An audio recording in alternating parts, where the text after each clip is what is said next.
ம். வணக்கம் நண்பர்களே. நம்ம குட்டி இளவரசன் அ கதைய படிச்சுட்டு இருக்கோம்.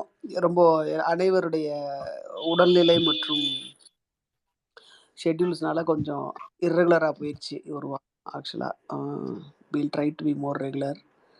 அ எல்லாருக்கும் இணைந்ததுக்கு நன்றி. ஸோ நம்ம குட்டி இளவரசன் பார்த்துட்ருக்கோம்.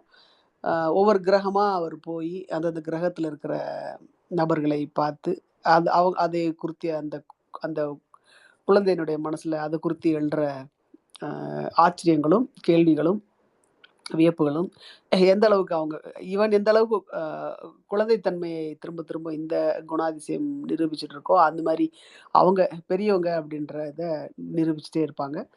பெரியவங்க ரொம்ப காம்ப்ளிகேட்டட் அப்படின்ற மாதிரி அந்த குழந்தையினுடைய எண்ண ஓட்டத்தை எல்லாம் பார்த்துக்கிட்டு இருக்கோம். நெறைய கிரகங்கள் போயிட்டு 6 கிரகம் இதுவரைக்கும் போயிட்டு வந்திருக்கிறாப்புல. இப்ப 7வது கிரகம். ஒரு புவியியலாளர் சொல்றாரு, "பூமிக்கு போ" அப்படின்னு சொல்றாரு. அதையொட்டி அ அந்த பையன் பூமியை நோக்கி போறான். ஸோ பூமிய பத்தி அவன் என்ன சொல்றான்றத பார்ப்போம். நன்றி. கோமதி நீங்க ரீட் பண்ணிருங்க. நன்றி காளி. ரீடிங் ஸ்டார்ட் பண்ற. அத்தியாயம் 16. இப்படியாக 7வது கிரகம் பூமி. பூமி ஒன்றும் சாதாரண கிரகம் அல்ல.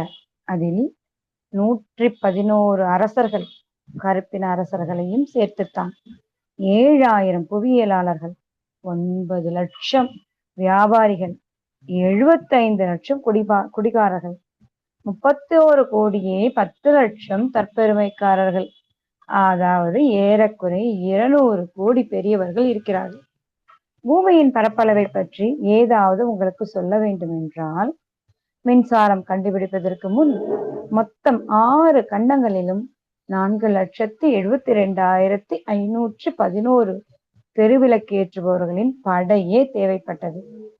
சற்று தூரத்தில் இருந்து பார்த்தால் அது அற்புத தோற்றமளிக்கும்.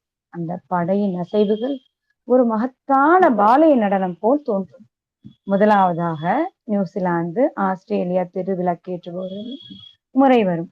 அவர்கள் விளக்கேற்றிய பின் தூங்கச் செல்வார்கள். விளக்கேற்றுபவர்களின் நடனத்தில் சீனாவையும் சைபீரியாவையும் சேர்ந்தவர்கள் அடுத்து வருவார்கள். நடனம் முடிந்ததும் மேடைக்கு பின் சென்று மறைவார்கள். பிறகு ரஷ்யாவிலும் இந்தியாவிலும் உள்ள விளக்கேற்றுபவர்கள் வருவார்கள். அவ்வாறே அடுத்தடுத்து ஆப்பிரிக்காவினரும் ஐரோப்பியவினரும் தென் அமெரிக்காவினரும் வட அமெரிக்காவினரும் முறையே வருவார்கள். அவர்கள் இந்த காட்சியில் தோன்றும் முறைகள் தவறு செய்வதே இல்லை. அது ஒரு உன்னத காட்சி. வடதுருவ விளக்கேற்றுபவனும் அவளுடைய சக தொழிலாளியான தென் துருவத்து விளக்கேற்றுபவனும் மட்டும் அக்கறையின்றி சுறுசுறுப்பன்றி வாழ்க்கையை வாழ்ந்து வந்தனர். ஆண்டில் 2 தடவை மட்டுமே வேலை செய்தனர். 17. அறிவாற்றலை புறப்படுத்த விரும்பும் பொழுது சிறிது பொய் சொல்ல நேர்கிறது. உங்களிடம் விளக்கேற்றுவர்களை பற்றி நான் சொன்ன பொழுது நான் முற்றிலும் நேர்மையாக இருக்கவில்லை. நம் கிரகத்தை பற்றி அறிந்தவர்களுக்கு தவறான கருத்தை நான் உண்டாக்க நேரிடலாம். மனிதர்கள் பூமியில் சிறிது இடத்தில் மட்டுமே குடிபுகுந்திருக்கிறார்கள்.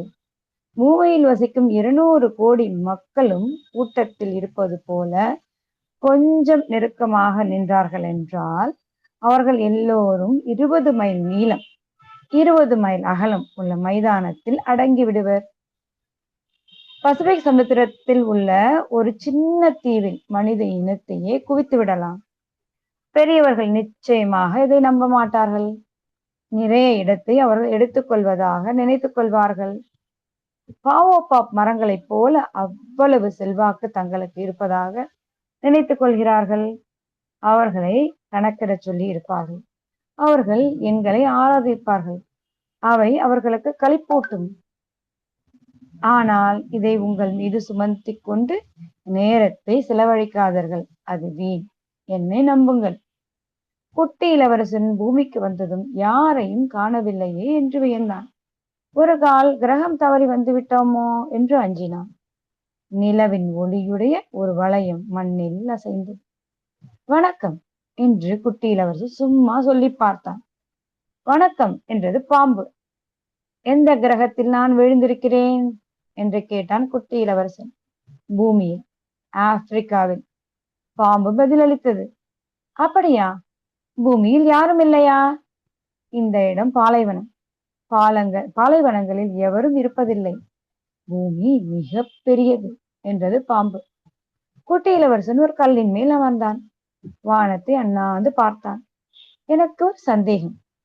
விண்மீன்கள் வெளிச்சம் பெற்றிருப்பது ஒவ்வொருவரும் தங்களுடைய கிரகத்தை அடையாளம் கொண்டு கொள்வதற்காக இருக்குமோ? என் கிரகத்தை பார். நம் தலைக்கு நேரே உயரே இருக்கிறது. ஆனால் எவ்வளவோ தொலைவில் இருக்கிறது. அழகாக இருக்கிறது. இங்கு எதற்கு வந்தாய் என்றது பாம்பு. ஒரு மலரினால் சில பிரச்சனைகள் என்றான் குட்டி இளவரசன். அப்படியா என்றது பாம்பு. இருவரும் மௌனமானார்கள். மனிதர்கள் எங்கே? மறுபடியும் துறந்தான் குட்டி இளவரசன். இங்கே பாலைவனத்தில் சற்று தனிமையாக இருக்கிறது. மனிதர்கள் தங்கள் இருப்பிடங்களிலும் தனிமையாகத்தான் இருக்கிறார்கள் என்றது பாம்பு. குட்டி இளவரசன் அதை நெடுநேரம் உற்று பார்த்தான். பிறகு முடிவில், நீ வேடிக்கையான பிராணி, விரலை போல மெல்லியதாய் என்றான். ஆனால் ஒரு அரசனின் விரலை விட எனக்கு சக்தி அதிகம் உண்டு என்றது பாம்பு. குட்டி இளவரசன் புன்னகைத்தான். உனக்கு ஒன்றும் அவ்வளவு சக்தி இல்லை. உனக்கு கால்கள் கூட இல்லை. உன்னால் பிரயாணம் செய்யக்கூட முடியாது. ஒரு கப்பலை விட நீண்ட தூரம் உன்னை நான் அழைத்துச் செல்வேன் என்றது பாம்பு. குட்டி இளவரசனுக்கு கணுக்காலை பொன் பழையம் போல சுற்றி கொண்டது. நான் யாரை தொடுகிறானோ அவரை பிறந்த மண்ணுக்கே திருப்பி தந்து விடுகிறேன். ஆனால் நீ தூய்மையானவன். நீ விண்மீனிலிருந்து வருகிறாய் என்று மேலும் சொன்னது. குட்டி இளவரசன் ஒன்றும் கூறவில்லை. உன்னை பார்த்தால் எனக்கு பரிதாபமாக இருக்கிறது. இவ்வளவு பலவீனமான நீ, அதுவும் இந்த கருங்கல் தரையில் உன்னுடைய கிரகத்தை நினைத்து என்றைக்காவது நீ வருந்த நேர்ந்தால் என்னால் உனக்கு உதவ முடியும். என்னால் முடியும்.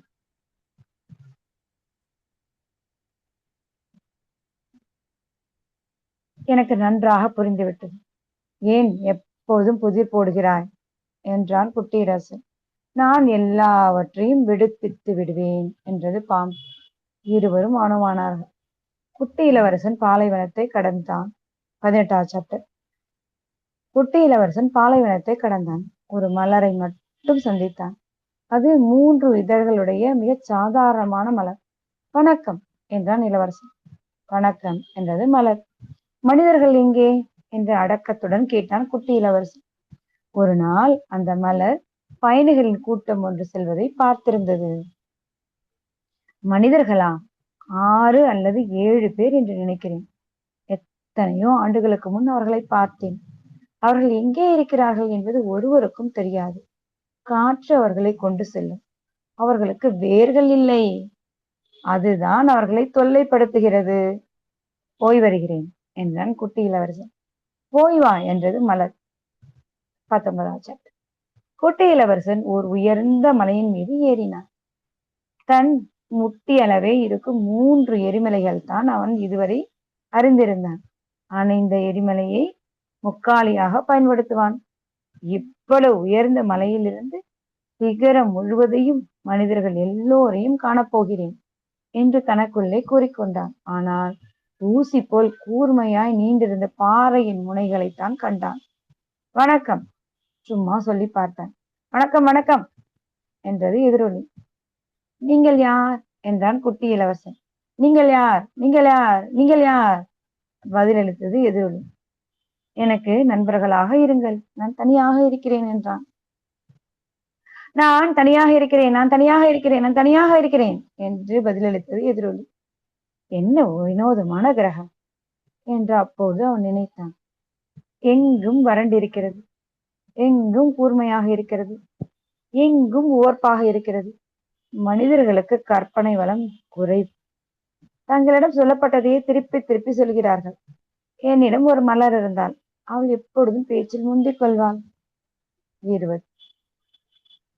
மணல், பாறை, பனி வழியாக குட்டி இளவரசர் நெடுந்தூரம் நடந்த பிறகு ஒரு பாதையை கண்டான். பாதைகள் அனைத்து மனிதர்களின் இருப்பிடங்களுக்கு செல்லும். வணக்கம் என்றான். ரோஜாக்கள் மலர்ந்திருந்த தோட்டம் அது. வணக்கம் என்றன ரோஜா மலர்கள். அவற்றை குட்டி இளவரசன் உற்று நோக்கினான். எல்லாம் அவனுடைய மலரை போலவே இருந்தன. யார் நீங்கள் என்றான் அசந்து போய். நாங்கள் ரோஜாக்கள் என்றன ரோஜாக்கள். அப்படியா என்றான் குட்டி இளவரசன். அவன் பெரும் துன்பத்தில் ஆழ்ந்தான். பிரபஞ்சத்தில் உள்ள மலர் இனங்களிலேயே தான் ஒரு தனி ரகம் என்று அவனுடைய மலர் அவனிடம் சொல்லி இருந்தார். இப்பொழுது பார்த்தால் 5000 மலர்கள் அனைத்தும் ஒரே தோட்டத்தில் ஒரே மாதிரியாகவே இருந்தன. எங்கும் வறண்டிருக்கிறது, எங்கும் கூர்மையாக இருக்கிறது, எங்கும் ஓர்ப்பாக இருக்கிறது. இதுக்கு ஒரு படம் போட்டிருக்காங்க, ஒரு ஷார்ப் எட்ஜஸோட ரோஜா தோட்ட படம். இதை கண்டால் அவள் மனமுடைந்து போவாள், வளமாக இரும்புவாள், அவமானத்திலிருந்து விடுபட உயிர் போவது போல் நடிப்பாள். நானும் அவளுக்கு வைத்தியம் பார்ப்பது போல் நடிக்க வேண்டும். இல்லை என்றால் என்னை வருத்தத்தில் ஆழ்த்துவதற்காகவே உண்மையில் இறந்தாலும் இறந்து விடுவாள். தனித்தன்மையுடைய ஒரு மலரை பெற்றிருந்ததால் நான் ஒரு செல்வந்தன் என்று நினைத்திருந்தேன். கடைசியில் ஒரு சாதாரண ரோஜா தான் எனக்கு சொந்தமாக இருக்கிறது. எந்த மலரும் முழங்கால் உயரம் இருக்கின்ற அந்த மலரும் முழங்கால் உயரம் இருக்கின்ற 3 எரிமலைகளும் அவற்றில் ஒன்று ஒரு கால் நிரந்தரமாக அணைந்து விட்டிருந்தாலும் இருக்கலாம். என்னை ஒரு பெரிய இளவரசனாக்கியது என்று மேலும் எண்ணினான். புல்தரையில் படுத்துக்கொண்டு அழுதான். அந்த நேரத்தில் தான் ஒரு நரி வந்தது. வணக்கம் என்றது நரி. வணக்கம் என்று மரியாதையோடு கூறிவிட்டு திரும்பி பார்த்தான். ஒன்றும் தென்படவில்லை. நான் இங்கே ஆப்பிள் மரத்தின் கீழே இருக்கிறேன் என்று குரல் வந்தது. யார் நீ என்றான் குட்டி இளவரசன். மிகவும் அழகாக இருக்கிறாய்.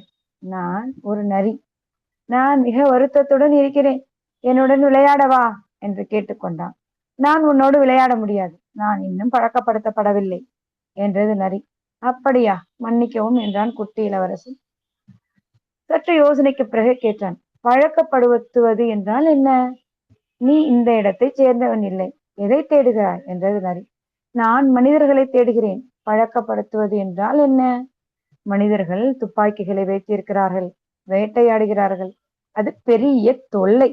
கோழிகளை கூட வளர்க்கிறார்கள். அதில் மட்டும்தான் அவர்களுக்கு ஆர்வம். நீ கோழிகளை தேடுகிறாயா? இல்லை, நான் நண்பர்களை தேடுகிறேன். பழக்கப்படுத்துவது என்றால் என்ன என்றான் குட்டி இளவரசன். அது மறந்து போன ஒன்று. பழக்கப்படுத்துவது என்றால் உறவை ஏற்படுத்திக் கொள்வது என்று பொருள் என்றது நரி. உறவை ஏற்படுத்திக் கொள்வதா? ஆமாம்.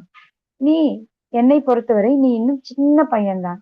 உன்னை போன்ற லட்சக்கணக்கான பையன்களைப் போல எனக்கு நீ தேவையில்லை. உனக்கும் நான் தேவையில்லை. உன்னை பொறுத்தவரை என்னை போன்ற லட்சக்கணக்கான நரிகளில் நானும் ஒரு நரி. ஆனால் என்னை நீ பழக்கப்படுத்திக் கொண்டால் நாம் ஒருவருக்கொருவர் தேவைப்படுவோம். உலகத்தில் நான் உனக்கே என்று ஆகிவிடுவேன். உலகத்தில் நீ எனக்கே என்று ஆகிவிடுவாய். இப்பொழுதுதான் எனக்கு புரிய ஆரம்பித்திருக்கிறது. ஒரு மலர் இருக்கிறாள், அவள் என்னை பழக்கப்படுத்திக் கொண்டாள் என்றான் குட்டி இளவரசன். இருக்கலாம். பூமியில் எத்தனையோ பொருட்களை பார்க்கிறோம் என்றது நரி. இல்லை, அவள் பூமியில் இல்லை என்றான் குட்டி இளவரசன். நரிக்கு புதிராக இருந்தது. இன்னொரு கிரகத்திலா? ஆம். அந்த கிரகத்தில் வேட்டைக்காரர்கள் இருக்கிறார்களா? இல்லை. அது சுவாரஸ்யமானதுதான். கோழிகள்? இல்லை. எதுவுமே முழுமையாக இருப்பதில்லை. நரி பெருமூச்சு விட்டது. ஆனாலும் நரி தான் சொல்லியதற்கு திரும்ப வந்தது. என் வாழ்க்கை ஒரே மாதிரியானது. நான் கோழிகளை வேட்டையாடுகிறேன், மனிதர்கள் என்னை வேட்டையாடுகிறார்கள். எல்லா கோழிகளும் ஒரே மாதிரியாக இருக்கின்றன, எல்லா மனிதர்களும் ஒரே மாதிரியாக இருக்கிறார்கள். ஆகவே எனக்கு கொஞ்சம் சலிப்பாக இருக்கிறது. ஆனால் என்னை நீ பழக்கப்படுத்திக் கொண்டால் என் வாழ்க்கை ஒளிமயமாகிவிடும். என் காதில் விழுகிற காலடி ஓசைகள் மாறுபட்ட ஓசைகளை நான் அறிந்து கொள்வேன். மற்ற காலடி ஓசைகள் என்னை தரைக்குள் பதுங்கி செய்கின்றன. உன்னுடையவை ஒரு இசையை போல என்னை பொந்திலிருந்து வெளியே வரச் செய்யும். கவனி, அங்கு பார்த்தாயா கோதுமை வயல்களை? நான் ரொட்டி சாப்பிடுவதில்லை. கோதுமை எனக்கு பயனற்றது. கோதுமை வயல்கள் என் நினைவுக்கு எதையும் கொண்டு வருவதில்லை. இது வருத்தத்திற்குரியது. ஆனால் உனக்கு பொன்னிற முடி இருக்கிறது. நீ என்னை பழக்கப்படுத்திக் கொண்டால் அற்புதமாக இருக்கும். பொன்னிற கோதுமை எனக்கு உன் நினைவை ஏற்படுத்தும். கோதுமை வயல்களினூடே செல்லும் காற்றை நான் நேசிப்பேன். நரி மௌனமானது. நீண்ட நேரம் குட்டி இளவரசனை பார்த்தது. தயவு செய்து என்னை பழக்கப்படுத்திக் கொள். எனக்கும் விருப்பம்தான். ஆனால் எனக்கு நேரம் இல்லை. நிறைய நண்பர்களை நான் கண்டறிய வேண்டும். பல செய்திகளை தெரிந்து கொள்ள வேண்டும். பழக்கப்படுத்திக் கொண்ட பொருட்களைத்தான் தெரிந்து கொள்ள முடியும். மனிதர்களுக்கு இப்பொழுதெல்லாம் எதையுமே தெரிந்து கொள்ள நேரம் இருப்பதில்லை. தயார் செய்த பொருட்களையே கடைகளில் வாங்குகிறார்கள். ஆனால் கடைக்காரர்கள் நண்பர்களாக இல்லாததால் மனிதர்களுக்கு நண்பர்களே இல்லை. உதாரணமாக, நீ பிற்பகல் 4 மணிக்கு வருவதாக இருந்தால் 3 மணியிலிருந்தே நான் மகிழ்ச்சியாக இருக்க தொடங்கியிருப்பேன். உனக்கு ஒரு நண்பன் வேண்டும் என்றால் என்னை பழக்கப்படுத்திக் கொள். என்ன செய்ய வேண்டும் என்றான் குட்டி இளவரசன். அதற்கு மிக பொறுமையாக இருக்க வேண்டும். முதலாவதாக புல்தரையில் நீ சற்று எட்டி உட்கார வேண்டும். நான் உன்னை ஓரக்கண்ணால் பார்ப்பேன். நீ ஒன்றும் சொல்லக்கூடாது. மொழியானது தவறாக புரிந்து கொள்வதற்கு ஒரு கருவி. நாளுக்கு நாள் சிறிது சிறிதாக நீ நெருங்கி வரலாம். மறுநாள் குட்டி இளவரசன் திரும்பி வந்தான். அதே நேரத்திற்கு வந்திருந்தால் நன்றாக இருந்திருக்கும். உதாரணமாக, நீ பிற்பகல் 4 மணிக்கு வருவதாக இருந்தால் 3 மணியிலிருந்தே நான் மகிழ்ச்சியாக இருக்க தொடங்கி இருப்பேன். நேரமாக ஆக என் மகிழ்ச்சி அதிகமாகும். 4 மணி ஆனதும் நான் பொறுமை இழந்து விடுவேன். திகிலுடன் இருப்பேன். ஆனந்தத்தின் மதிப்பை நான் அறிந்து கொள்வேன். உனக்கு தோன்றிய நேரத்தில் நீ வந்தால் அப்போது என் இதயத்திற்கு மகிழ்ச்சியை அணிவிப்பது என்பது எனக்கு தெரியாது. சடங்குகள் அவசியம். சடங்கு என்றால் என்ன என்று கேட்டான் குட்டி இளவரசன். அது கூட மிகவும் மறக்கப்பட்டவன் விட்ட ஒன்று. ஒரு நாளினை மற்ற நாட்களிலிருந்தும் ஒரு நேரத்தினை மற்ற நேரங்களிலிருந்தும் பிரித்து காட்டுவதுதான் அது. உதாரணமாக, என் வேட்டைக்காரர்களுக்கு ஒரு சடங்கு உண்டு. வியாழன் அன்று அவர்கள் கிராம பெண்களோடு நடனம் ஆடுவார்கள். அப்பொழுதெல்லாம் வியாழன் மகிழ்ச்சியான நாளாக இருக்கும். நான் திராட்சை தோட்டம் வரை உலாவி விட்டு வருவேன். வேட்டைக்காரர்கள் குறிப்பிட்ட நேரம் என்று கண்ட நேரத்திலும் நடனம் ஆடுவார்கள் என்றால் எல்லா நாட்களிலும் ஒரே மாதிரியாக இருக்கும். எனக்கு விடுமுறை கிடைக்காது. இவ்வாறு குட்டி இளவரசன் நரியை பழக்கப்படுத்தி கொண்டான். அவன் புறப்படும் நேரம் வந்ததும், ஐயோ, நான் அழுவேன் என்றது நரி. இது உன் தவறுதான். உனக்கு கெடுதி செய்ய வேண்டும் என்று நான் நினைக்கவில்லை. ஆனால் நான் உன்னை பழக்கப்படுத்திக் கொள்ள வேண்டும் என்று நீதான் விரும்பினாய். ஆமாம் என்றது நரி. நீ அழப்போகிறாயா என்றான் குட்டி இளவரசன். ஆமாம் என்றது நரி. உனக்கு அதில் ஒன்றும் லாபம் இல்லையே. லாபம் கிடைத்திருக்கிறதே, கோதுமை வயல்கள் நிரத்தினால் என்றது நரி. நீ சென்று மீண்டும் ரோஜாக்களை பார். அப்பொழுது உனக்கு புரியும் உன் மலர் உலகத்திலேயே தனித்தன்மை வாய்ந்தவள் என்று. பிறகு என்னிடம் விடை பெற்றுக் கொள்ளவா. அப்பொழுது உனக்கு ஓர் ரகசியத்தை அன்பளிப்பாக தருவேன் என்று மேலும் கூறியது நரி. குட்டி இளவரசன் ரோஜாக்களை பார்க்கச் சென்றான். நீங்கள் எல்லாம் என் ரோஜாவை போல் இல்லை. நீங்கள் ஒரு பொருட்டே இல்லை என்றான் அவற்றிடம். யாரும் உங்களை பழக்கப்படுத்திக் கொள்ளவில்லை. நீங்கள் யாரையும் பழக்கப்படுத்திக் கொள்ளவில்லை. முன்பு என் நரி எவ்வாறு இருந்ததோ அவ்வாறு இருக்கிறார்கள். அது அப்போது லட்சக்கணக்கான நரிகளில் ஒன்றாகத்தான் இருந்தது. ஆனால் அதை நான் என் நண்பனாக்கிக் கொண்டேன். இப்பொழுது அது எனக்கென்று ஆகிவிட்டது. ரோஜாக்கள் சலனமடைந்தன. நீங்கள் அழகாக இருக்கிறீர்கள், ஆனால் வெறுமையாக இருக்கிறீர்கள். உங்களுக்காக யாரும் உயிர் துறக்க முடியாது. ஒரு சாதாரண வழிப்போக்கன் என் ரோஜா உங்களை போல் இருக்கிறது என்று நினைப்பான். ஆனால் அவளை பொறுத்தவரை அவள் உங்கள் எல்லோரையும் விட முக்கியத்துவம் வாய்ந்தவள். ஏனென்றால் நான் நீரூற்றி வளர்த்தது அவளைத்தான். அவளைத்தான் கண்ணாடி கூண்டில் வைத்து பாதுகாத்தேன். அவளுக்காகத்தான் தட்டி மறைப்பை வைத்தேன். அவளிடமிருந்த கம்பளி புழுக்களை நான் கொன்றேன். 2, 3 மட்டும் வனத்து பூச்சிகளுக்காக விட்டுவிட்டேன். அவள் குறைகளையும் கேட்டேன். அவளுடைய பெருமித பேச்சையும் கேட்டேன். ஒவ்வொரு சமயம் அவள் ஊமையாக நின்றதை பார்த்து கொண்டிருந்தேன். அவள் என் ரோஜா. பிறகு நரியிடம் திரும்பி வந்தான். சென்று வருகிறேன் என்று. சென்று வா. என் ரகசியம் இதுதான். இது மிகச் சாதாரணமானது.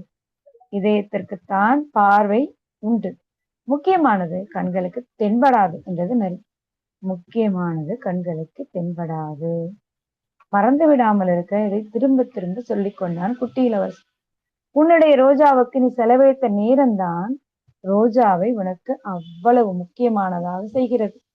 என் ரோஜாவுக்காக நான் செலவழித்த நேரம்தான் மறந்து விடாமல் இருக்க மீண்டும் ஒரு முறை சொல்லிக் கொண்டான். மனிதர்கள் இந்த உண்மையை மறந்து விட்டார்கள் என்றது நரி. ஆனால் நீ அதை மறக்க கூடாது.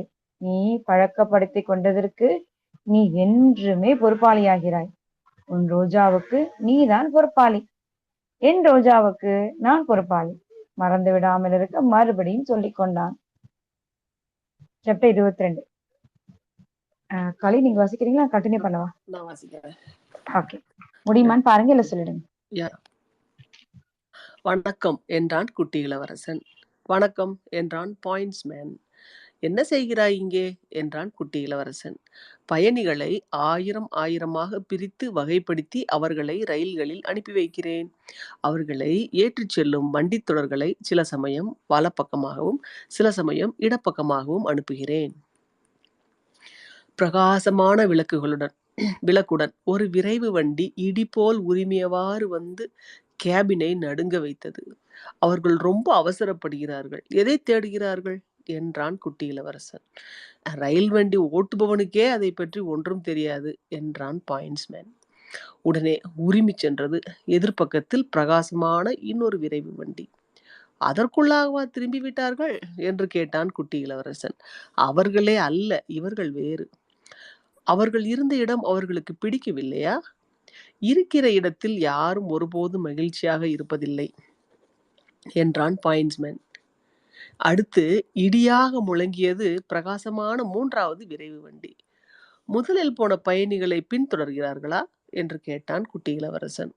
அவர்கள் எதையும் பின்தொடரவில்லை என்றான் பாயிண்ட்ஸ்மேன். அவர்கள் தூங்குவார்கள் அல்லது கொட்டாவி விடுவார்கள்.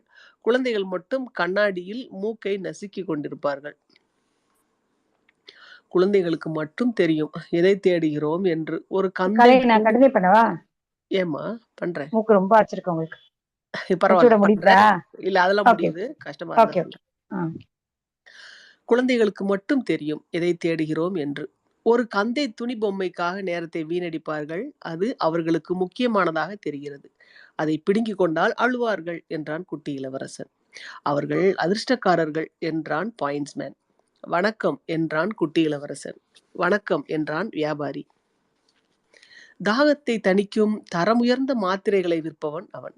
ஒரு நாளைக்கு ஒரு மாத்திரை வீதம் ஒரு வாரத்திற்கு விழுங்க வேண்டும். தண்ணீர் குடிக்க வேண்டும் என்ற உணர்வே மறைந்துவிடும். எதற்காக நீ இதை விற்கிறாய்? இது நேரத்தை அதிக அளவுக்கு மிச்சப்படுத்துகிறது. நிபுணர்கள் கணித்திருக்கிறார்கள், ஒரு வாரத்திற்கு 53 நிமிடங்களை சேமிக்க முடியும். இந்த 53 நிமிடங்களை வைத்துக்கொண்டு என்ன செய்கிறார்கள்? எது வேண்டுமானாலும் செய்யலாம். நானாக இருந்தால் எனக்கு செலவிட 53 நிமிடங்கள் கிடைத்தால் மெதுவாக ஒரு ஊற்றுக்கு நடந்து செல்வேன் என்று குட்டி இளவரசன் தனக்குள்ளேயே சொல்லிக் கொண்டான். அடுத்தது, பாலைவனத்தில் இயந்திர கோளாறு ஏற்பட்ட 8வது நாள். என் கைவசம் இருந்த தண்ணீரின் கடைசி சொட்டை குடித்தவாறே வியாபாரி பற்றிய கதையை கேட்டேன். ஆஹா, உன் நினைவுகள் அழகாகத்தான் இருக்கின்றன. ஆனால் என்னுடைய விமானத்தை இன்னும் நான் பழுது பார்த்து முடிக்கவில்லை. இனி குடிப்பதற்கும் எதுவும் இல்லை. என்னால் ஒரு ஊற்றுக்கு நடந்து செல்ல முடியுமானால் நானும் மகிழ்ச்சி அடைவேன் என்றேன். என் நண்பன் நரி என்றான் என்னிடம். சின்ன பயலே, இனி நரியை பற்றி பேச்சே இல்லை. ஏன்? ஏனென்றால் நாம் தான் தாகத்தால் சாக போகிறோம். என்னுடைய விளக்கத்தை அவன் புரிந்து கொள்ளவில்லை. சாகப்போவதாக இருந்தாலும் ஒரு நண்பனை பெற்றிருப்பது நல்லதுதானே. எனக்கு ஒரு நரி நண்பனாக இருந்தது. அதற்காக நான் மகிழ்ச்சி அடைகிறேன் என்று அவன் பதில் சொன்னான். அவன் ஆபத்தை கணக்கிடவில்லை. அவனுக்கு என்றுமே பசியும் இல்லை, தாகமும் இல்லை. சூரியனின் ஒளி சிறிது போதும் என்று எனக்குள் சொல்லிக் கொண்டேன். ஆனால் அவன் என்னை பார்த்தான். என் எண்ணத்திற்கு பதில் தந்தான். எனக்கு தாகம் எடுக்கிறது, கிணற்றை தேடுவோம். எனக்கு சோர்வு தோன்றியது. பரந்த பாலைவனத்தில் குருட்டாம்போக்கில் ஒரு கிணற்றை தேடுவது அபத்தம். இருந்தும் நடக்க ஆரம்பித்தோம். அமைதியாக மணிக்கணக்காக நடந்தோம். இருள் கவிழ்ந்தது. விண்மீன்கள் ஒளிர ஆரம்பித்தன. கனவில் காண்பதை போல் அவற்றை கண்டேன்.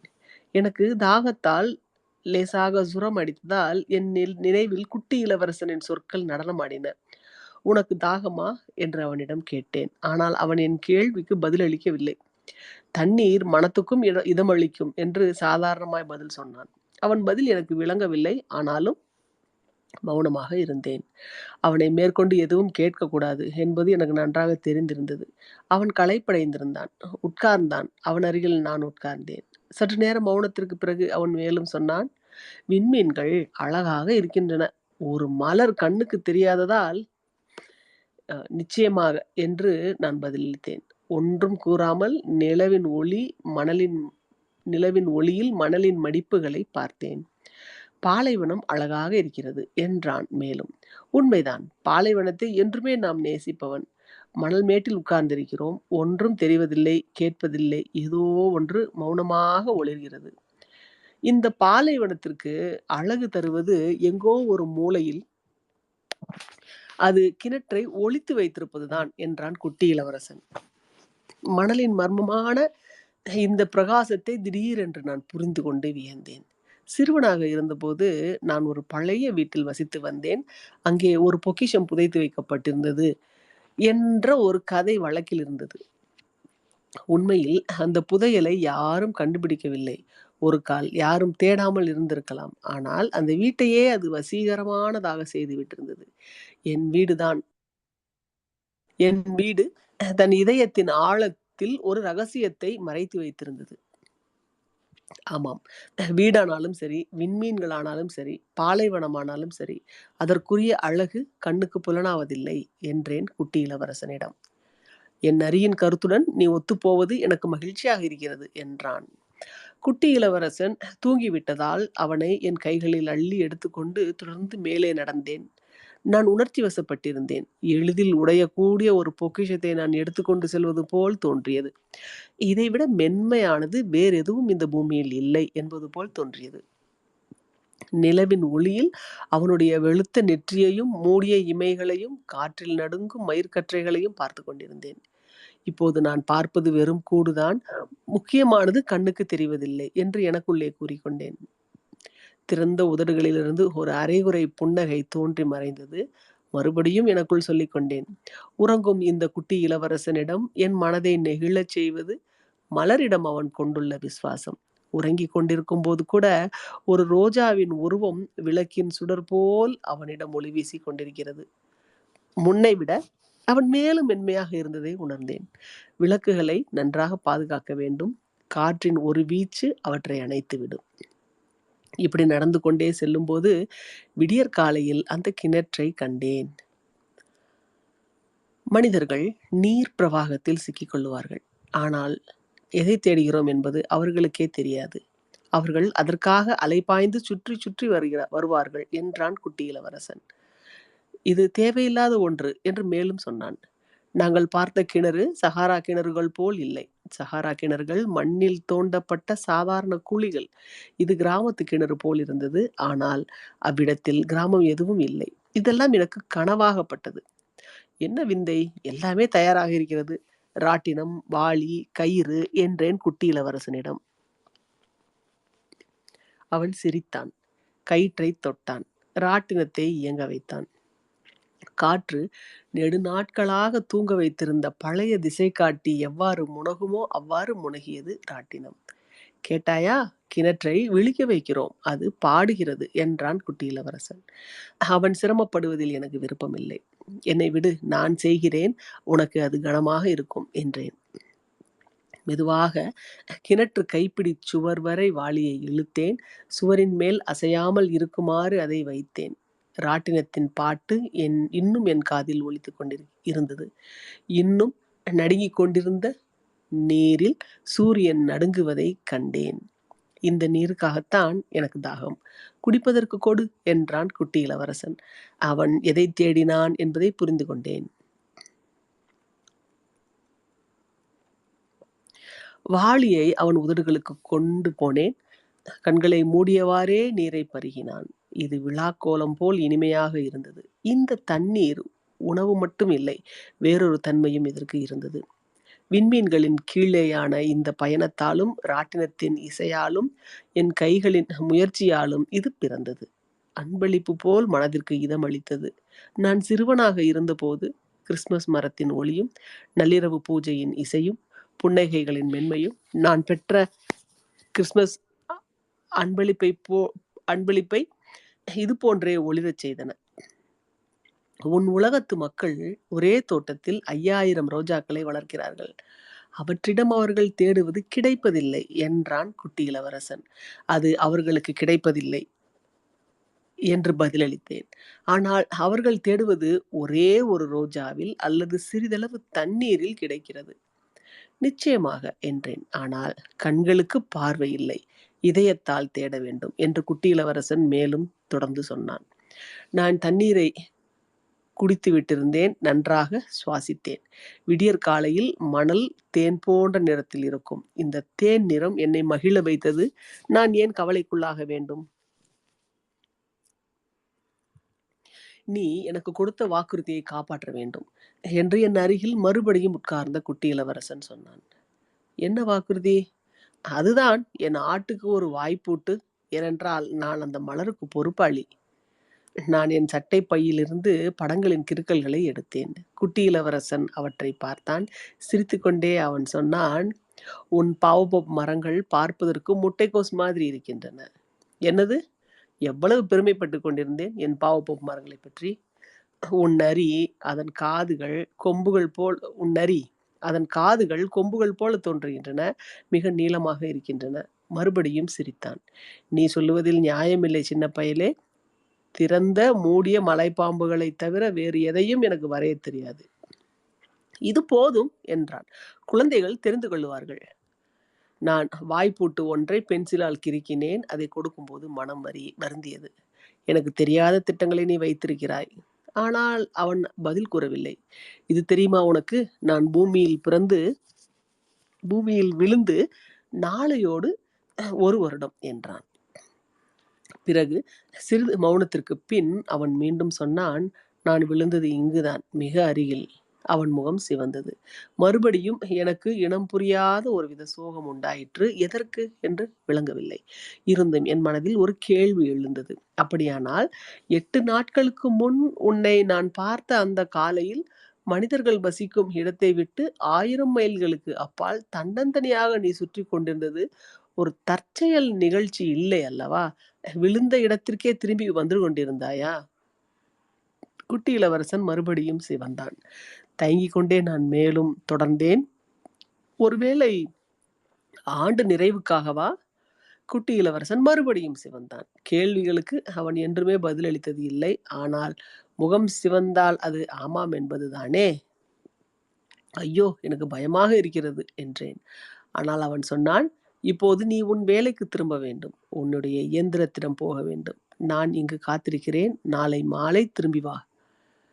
ஆனால் எனக்கு அதில் அவ்வளவு ஆறுதல் கிடைக்கவில்லை. நரியின் நினைவு வந்தது. பழக்கப்படுத்தி கொண்டு விட்டதால் கண்ணீர் விட நேரிடலாம். கிணற்றின் பக்கத்தில் பாலடைந்த கருங்கல் சுவர் ஒன்று இருந்தது. என் வேலையை முடித்த பிறகு மறுநாள் மாலை நான் திரும்பி வந்தபோது என்னுடைய குட்டி இளவரசன் காலை தொங்க போட்டுக்கொண்டு அதன் மேல் உட்கார்ந்திருந்ததை கண்டேன். அவன் பேசிக் கொண்டிருந்தது என் காதில் விழுந்தது. அப்படியானால் உனக்கு நினைவில்லையா? இங்கேதான் என்று நிச்சயமாக சொல்ல முடியாது. இன்னொரு குரல் பதில் கூறியிருக்க வேண்டும். ஏனென்றால் அவன் மறுபடியும் பதில் சொன்னான். ஆமாம் ஆமாம், இதே நாளில்தான். ஆனால் இந்த இடம் இல்லை.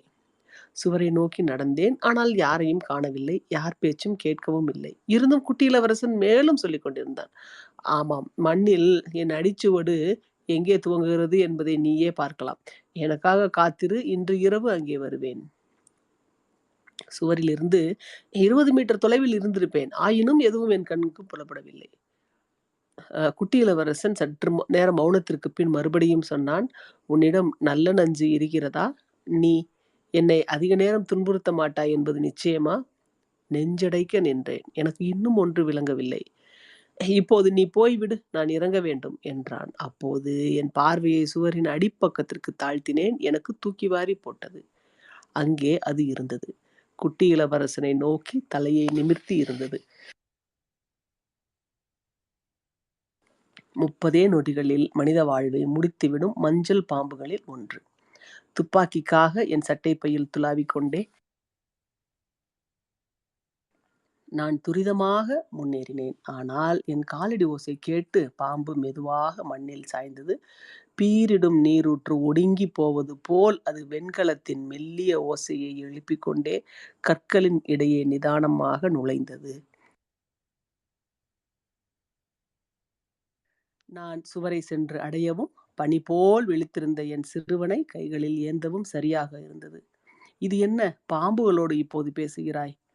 அவனை விட்டு அகலாத பொன்னிற மப்ளரை அகற்றினேன். நெற்றி பொட்டுகளில் நீர் தெளித்தேன்.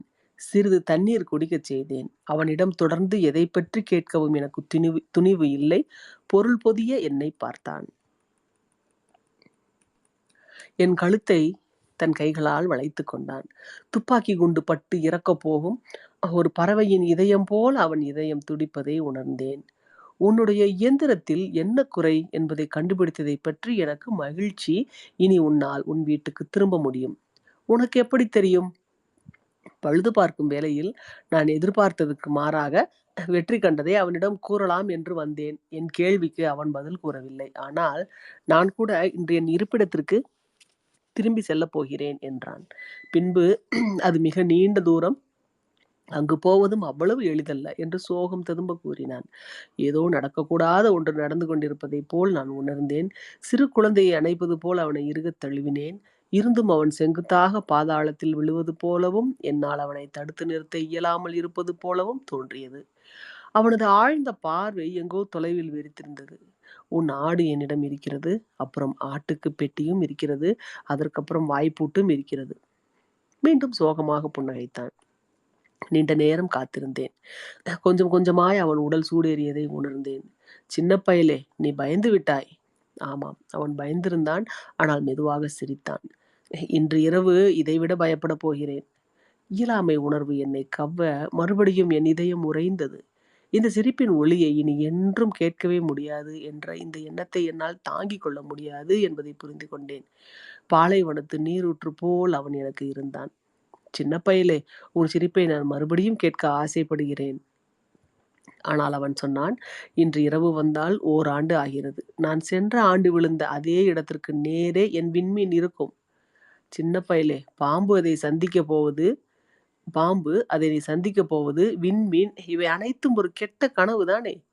அவன் அதற்கு பதில் கூறவில்லை. ஆனால் முக்கியமானது எதுவோ அது கண்ணுக்கு தெரிவதில்லை என்றான். உண்மைதான், மலரின் விவகாரம் போலத்தான்.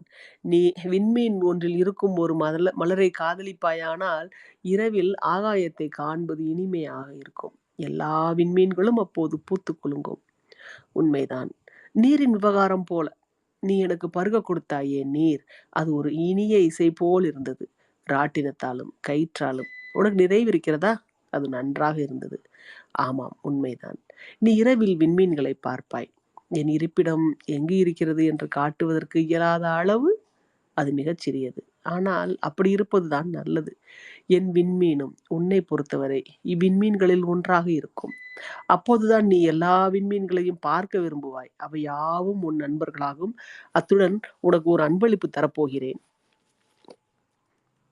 அவன் மறுபடியும் சிரித்தான்.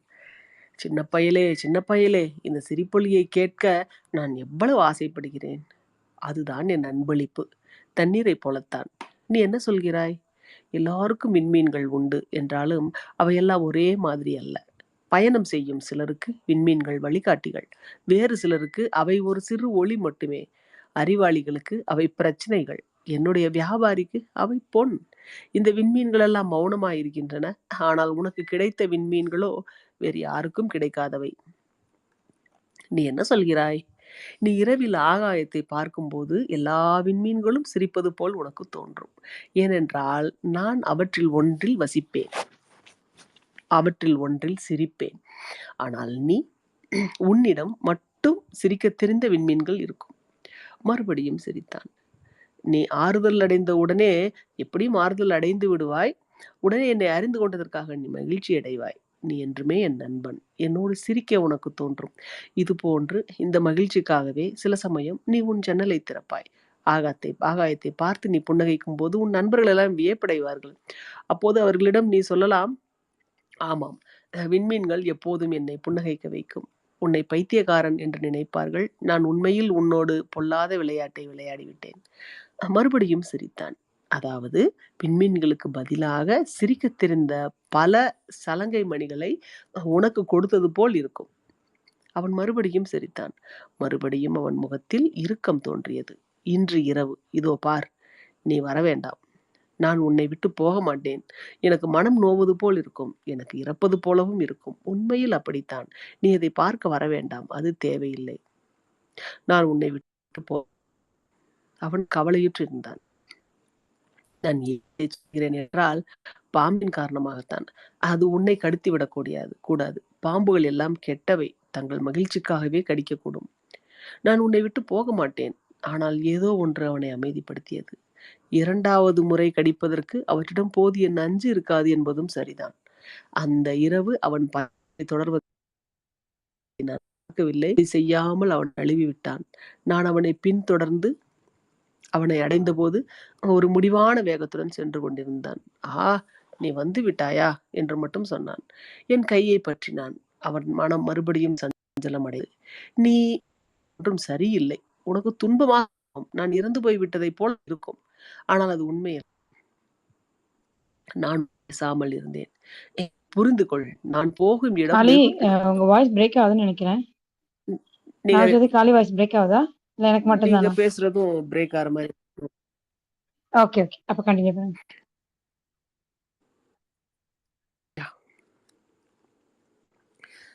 நீ செய்வது ஒன்றும் சரியில்லை. உனக்கு துன்பமாக இருக்கும். நான் இறந்து போய்விட்டதை போல இருக்கும். ஆனால் அது உண்மை இல்லை. நானோ பேசாமல் இருந்தேன். இதை புரிந்து கொள், நான் போகும் இடம் வெகு தூரம். இந்த உடலை என்னால் தூக்கிச் செல்ல முடியாது. மிகவும் கனமாக இருக்கும். நானோ பேசாமல் இருந்தேன். ஆனால் உலர்ந்த தூக்கி எறியப்பட்ட முதிர்ந்த மரப்பட்டை போல் இருக்கும். முதிர்ந்த மரப்பட்டைகள். இதில் ஒன்றும் சோகமில்லை. நானோ பேசாமல் இருந்தேன். அவன் சிறிது மனமுடைந்து போனான். இருந்தும் மறுபடியும் என்னை தவிர்க்க முயற்சி செய்தான். நன்றாயிருக்கும் தெரியுமா? நானும் விண்மீன்களை பார்ப்பேன். எல்லா விண்மீன்களும் ராட்டினம் உள்ள கிணறுகளாக இருக்கும். எல்லா விண்மீன்களும் நான் பருகக்கூடிய நீரை பொழியும். நானோ பேசாமல் இருந்தேன். எவ்வளவு வேடிக்கையாக இருக்கும். நீ 50 கோடி சலங்கை மணிகளை பெறுவாய். நான் 50 கோடி ஊற்றுகளை பெறுவேன். அவன் மௌனமானான். ஏனெனில் அவன் அழுது கொண்டிருந்தான். இங்குதான் தனியே நான் அடியெடுத்து வைக்க என்னை விடு. அவனுக்கு பயமாக இருந்ததால் அவன் உட்கார்ந்தான். மேலும் சொன்னான், உனக்கு தெரியுமா என் மலர், அவளுக்கு நான் தான் பொறுப்பாளி. அவள் எவ்வளவு பலவீனமானவள், குழந்தைத்தனமானவளும் கூட. உலகத்திடமிருந்து தன்னை காப்பாற்றிக் கொள்ள அவளிடம் இருப்பவை ஒரு பயனும் மற்ற 4 முட்கள் தான். என்னால் நிற்கவே முடியவில்லை. அதனால் உட்கார்ந்து விட்டேன். இதோ இவ்வளவுதான் என்று முடித்தான். மறுபடியும் சற்று தயங்கினான். பிறகு எழுந்தான். ஒரு அடி எடுத்து வைத்தான். என்னால் அசையவே முடியவில்லை. அவன் கணுக்காலின் அருகில் ஒரு மஞ்சள் நிற மின்னல் கீற்று மட்டும் பளிச்சிட்டது. ஒரு நொடி ஆடாமல் அசையாமல் நின்றான். அவன் கூக்குரல் இடவில்லை. மரம் சாய்வது போல மெல்ல சாய்ந்தான். சாய்ந்தது எந்த ஓசையும் எழுப்பவில்லை. மணலினால். இன்று விளையாட்டாக 6 ஆண்டுகள் ஓடிவிட்டன. இந்த கதையை நான் யாரிடமும் சொன்னதில்லை. என் நண்பர்கள் என்னை உயிரோடு திரும்ப கண்டதில் மகிழ்ச்சி அடைந்தனர். நான் கவலையுடன் இருந்தேன். ஆனால் நான் அவர்களிடம் சோர்வுதான் இதற்கு காரணம் என்று கூறிவிட்டேன். இப்போது சற்று ஆறுதல் அடைந்து விட்டேன். கோமதி, நீங்க ரீட் பண்றீங்களா? கோமதி? ஓகே காளி, நான் கண்டினியூ பண்றேன். ஓகேவா? இன்று விளையாட்டாக 6 ஆண்டுகள் ஓடிவிட்டன. இந்த கதையை நான் யாரிடமும் சொன்னதில்லை. என் நண்பர்கள் என்னை உயிரோடு திரும்ப கண்டதில் மகிழ்ச்சி அடைந்தேன். நான் கவலையுடன் இருந்தேன். ஆனால் நான் அவர்களிடம் சோர்வுதான் இதற்கு காரணம் என்று கூறிவிட்டேன். இப்பொழுது சற்று ஆறுதல் அடைந்து விட்டேன். அதாவது முழுவதும் ஆறுதல் அடையவில்லை. அவன் தன் கிரகத்திற்கு திரும்பி போய்விட்டான் என்று எனக்கு நன்றாக தெரியும். ஏனென்றால் விடியற்காலை அவனுடைய உடலை காணவில்லை. இருந்தாலும் அது ஒன்றும் அவ்வளவு வலுவானதல்ல. இரவில் விண்மீன்களின் ஒலியை கேட்க நான் விரும்புவேன். 50 கோடி சலங்கை மணிகள் போல் தோன்றும். ஆனால் இங்குதான் எதிர்பாராதது நடக்கிறது. நான் குட்டி இளவரசனிடம் வரைந்து கொடுத்த ஆட்டின் வாய்ப்பூட்டுக்கு தோல் கழுத்துப்பட்டை ஒன்றினை இணைக்க மறந்துவிட்டேன். வாய்ப்பூட்டை அவனால் ஒருபோதும் ஆட்டோடு இணைக்க முடிந்திருக்காது. கிரகத்தில் என்ன நடந்திருக்கும்? ஒரு கால் ஆடு மலரை மேய்ந்து விட்டிருக்குமோ என்று எனக்குள்ளே கேட்டுக்கொள்வேன். நிச்சயமாக இருக்காது. குட்டி இளவரசன் இரவு வேளைகளிலெல்லாம் தன் மலரை கண்ணாடி கூட்டினால் மூடியிருப்பான். ஆட்டை விழிப்புடன் கவனித்துக் கொண்டிருப்பான் என்று இப்படியும் எண்ணிக்கொள்வேன். உடனே மகிழ்ச்சி அடைவேன். எல்லா விண்மீன்களும் மென்மையாக சிரிக்கும். எப்போதாவது ஓரிரு முறை கவனமில்லாமல் இருந்துவிட்டால் போதுமே. என்றைக்காவது ஒரு மாலையில் கண்ணாடி கூட்டை மறந்துவிட்டால், அல்லது ஆடு இரவில் சந்தடி இல்லாமல் ஓடிவிட்டால், இப்படியும் எண்ணிக்கொள்வேன். அப்பொழுது சலங்கை மணிகள் கண்ணீர் துளிகளாக மாறும். இங்கேதான் ஒரு பெரும் புதிர். எங்கோ நமக்கு தெரியாத ஒரு இடத்தில் நாம் பார்த்திருக்காத ஒரு ஆடு ஒரு ரோஜாவை மேய்ந்து விட்டது என்று உண்மையாக இல்லையா? அதைப் பொறுத்து என்னைப் போலவே குட்டி இளவரசனை நேசிக்கும் உங்களுக்கும் சரி, எனக்கும் சரி, இந்த பிரபஞ்சத்தில் எதுவுமே முன்போல் இருக்காது. ஆகாயத்தை பாருங்கள். உங்களையே கேட்டுக்கொள்ளுங்கள். ஆடு மலரை மேய்ந்து விட்டது. உண்மையா இல்லையா? அப்போது எல்லாமே எப்படி மாறிவிடுகிறது என்பதை உணர்வீர்கள். இது எவ்வளவு முக்கியத்துவம் வாய்ந்தது என்பதை எந்த பெரியவர்களும் ஒருபோதும் புரிந்து கொள்ள மாட்டார்கள்.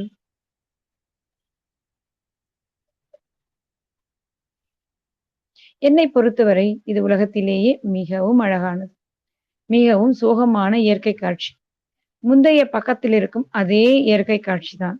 ஆனால் அதை உங்களுக்கு நன்றாக விளக்குவதற்காகத்தான் மறுபடி வரைந்திருக்கிறேன். இங்குதான் குட்டி இளவரசன் இந்த பூமியில் தோன்றினான். பிறகு மறைந்தான். ஆப்பிரிக்காவின் பாலைவனத்தில் என்றாவது ஒரு நாள் பயணம் செய்ய நேர்ந்தால் இந்த இயற்கை காட்சியை நிச்சயம் அடையாளம் கண்டுகொள்வதற்காக கூர்ந்து கவனியுங்கள். என்றாவது ஒரு நாள் அந்த பக்கம் செல்ல நேர்ந்தால் தாழ்மையுடன் வேண்டிக் கொள்கிறேன், அவசரப்படாதீர்கள். விண்மீன்களுக்கு கீழே சற்று பொறுத்திருங்கள். அப்பொழுது ஒரு குழந்தை உங்களிடம் வந்தால், அவன் சிரித்தால், அவனுக்கு பொன்னிற முடி இருந்தால், நீங்கள் கேட்கும் பொழுது அவன் பதில் சொல்லாவிட்டால், அவன் யார் என்பதை நீங்கள் தெரிந்து கொள்வீர்கள். அன்பு காட்டுங்கள். என்னை சோகத்தில் ஆழ்த்தாதீர்கள். அவன் திரும்பி வந்துவிட்டான் என்று எனக்கு உடனே எழுதுங்கள். அவ்வளவுதான். வண்டர்ஃபுல் கோமதி. அந்த கடைசியா போட்டிருக்க படம் ஒண்ணும் இல்ல. 2 சாண்ட் டியூனு, இது இப்படி 2 கோடு வரைஞ்சு மேல ஒரு நட்சத்திரம். அவ்வளவுதான். வேற ஒண்ணுமே இல்ல அதுல. ஒரு அதுதான். மணல் மேடு. ஆமா, ஒரு மணல் மேடு, அதுல மேல நட்சத்திரம். சூப்பர். மக்கள் நண்பர்கள் யாராவது பேசுறதுக்கு வாய்ப்பு இருந்தா வந்து பேசுங்க. மீரா, நீங்க பேச முடியுமா?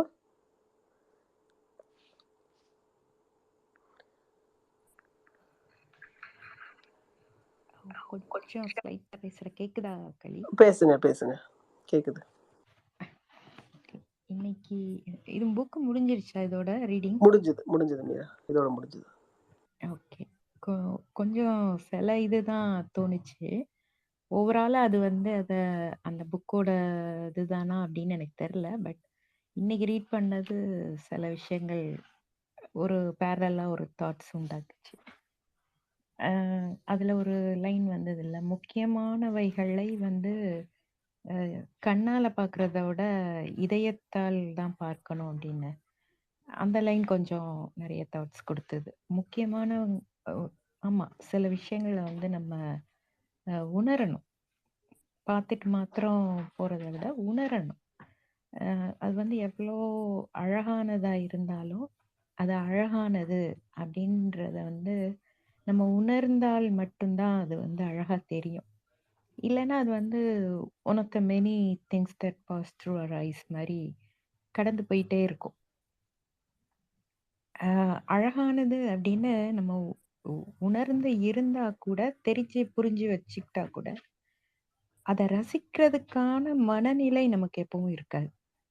சில மனநிலை சில நேரங்கள்ல மாத்திரமே வந்து அப்படியான அழகான விஷயங்களை கூட நம்ம வந்து ரசிப்போம். அந்த சில மனநிலை தான் அதுக்கு நம்ம தூண்டுதலா இருக்கும்.